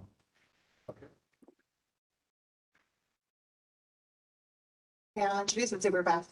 So we're looking for an extension of a delegation of authority. We still have a handful of businesses for a variety of different reasons who need to go through the SRU process for their permanent outdoor dining, eating, drinking establishments. And so we're looking for the extension through the end of the year so that we have enough time to get them through the SRU process. And allow them to continue to operate under their temporary license. Can I ask, did the supplemental budget pass? Yeah. Yes. With the administrators. Okay. Discussion on this item? I mean, it's basically just two businesses that are still doing it in the not town-owned parking lot anyway, so I don't see what the harm is in keeping it. So we'd rather not note the name of the businesses because these are quasi judicial matters. We just state that there are businesses operating on temporaries who will look to go permanent. I have no questions on this. Happy. I have no clarifying questions. Does anyone have any clarifying questions? And then we'll go to public comment. Hearing no clarifying questions, I'm going to go to public comment. Does anyone have any comment on our aim here about an extension of the delegation of authority for temporary expansion, which means that the office, town staff the administration can do temporary expansion so these businesses can continue to run until their special review use comes before us next month. Any comments? I don't see any hands. Not hearing any comments. Moving it back for final discussion. I move to approve ordinance number 828, approving a second extension of the delegation of authority to town staff for approval of temporary modification of liquor license premises, temporary uses, and temporary use of right of way and declaring an emergency. Second. So there was a motion and a second to approve, and help me screw up this part with the numbers. Here, no, okay. Regarding, so this isn't a resolution, it's ordinance number, Jennifer, help me find the number I need to say. It's number 828. Regarding ordinance number 828, there's a motion to approve ordinance number 828 for approving a secondary extension of the delegation of authority to town staff for approval of temporary modification of liquor licensed premises, temporary uses and temporary use of right of ways, and declaring an emergency. Can you go ahead and take the vote? Yes. Trustee Severs, Yes. trustee Blakemore, Yes. trustee Coombs Ismail, Yes. Mayor Giblin, Yes. trustee Corvalon, Oh, yes. and Mayor Pro Tem Mahol. Yes. Thank you. Great job. Thanks, everybody. I think that being done, we have moved through the action items, including the two extras, and we're going to go ahead and reschedule the Energy Efficiency Day proclamation for a later meeting, and we can all read our staff reports and our Board of Trustees reports. Should we I think I would need a formal motion to continue that action item to next. Yes, I would like to make a motion to continue action item 6.3 Energy Efficiency Day proclamation to a later date. Do I need to name a date? Yeah, And if so, would be can we- fast preference that you talk through this really quickly next week before your BOT goals, because the energy efficiency day is the first Wednesday in October. Okay, so I make a motion that we move action item 6.3 to next week, September 27th, special meeting. Question, why would we not approve it now? We got time. It's Yeah. not- Oh, Yeah. okay. Does anyone Fair. have a problem with it? No. Yeah, I think still percent. Are there any clarifying questions? Thanks, Tom, very much. Are there any clarifying questions? Nope. Hearing none, I'd like to move to public comment. Anyone from the public have comments about proclamation on Energy Efficiency Day, which comes here early in October? Hearing no public comments, I'll bring it back to the trustees. I move to approve resolution 2022-43 Energy Efficiency Day proclamation. Second. Please take, there's a motion and a second on the floor, and if my dang computer would stop freaking out, I could read it. Regarding, to approve the resolution 2022-43 declaring the first Wednesday in October Energy Efficiency Day. Can you take the vote, please? Yes, thank you, Mayor Giblin. Trustee Kim Sismo, Yes. Mayor Giblin, Yes. Trustee Corvalon, Yes. Mayor Pro Tem Mahone, Yes. Trustee Blakemore. Yes, and Trustee Severs. Yes. Thank you. Motion passes. Thank you very much, everybody. Can I add a comment on that last agenda item we just voted on? Yes. That is that I would like for us to match the national trend on this matter and consider upping the ante and doing First Friday type thing. And I think the more the merrier for energy efficiency days. I'd like to see one once a month. Happy we approve this first step. I'd like us to keep taking steps in that direction moving forward. It's always best to get one more thing done than you thought, but yeah. Thanks for, I agree, Tom, and thanks for that comment, Jesse. I work in the world of energy efficiency, so I love this. So that does it for the action items. Is everyone content to peruse the staff reports and the BOT liaison reports themselves? Yep. Cool. Anything else? Any other business? Move to adjourn. One question. Have you gotten any applicants for the trustee position, Miranda? As I say, no. I haven't seen it posted on anywhere on the town website, is it, or where? On our town website, and Peter did a social media post. Oh, he did. I missed it. Okay. Well, did Steve put it in? We do not have any applications as of today. Oh. Well, thanks for telling us that. They're due Friday at 5 o'clock, so people have time, but Friday at 5 o'clock. What does your t-shirt say, Jesse? Vote for Steve. I'm assuming we'll see some come through. I know, kind of like nomination petitions, they always come in at the last minute. Yes. All right. Thanks. Oh, All right. I make a motion to adjourn. Second.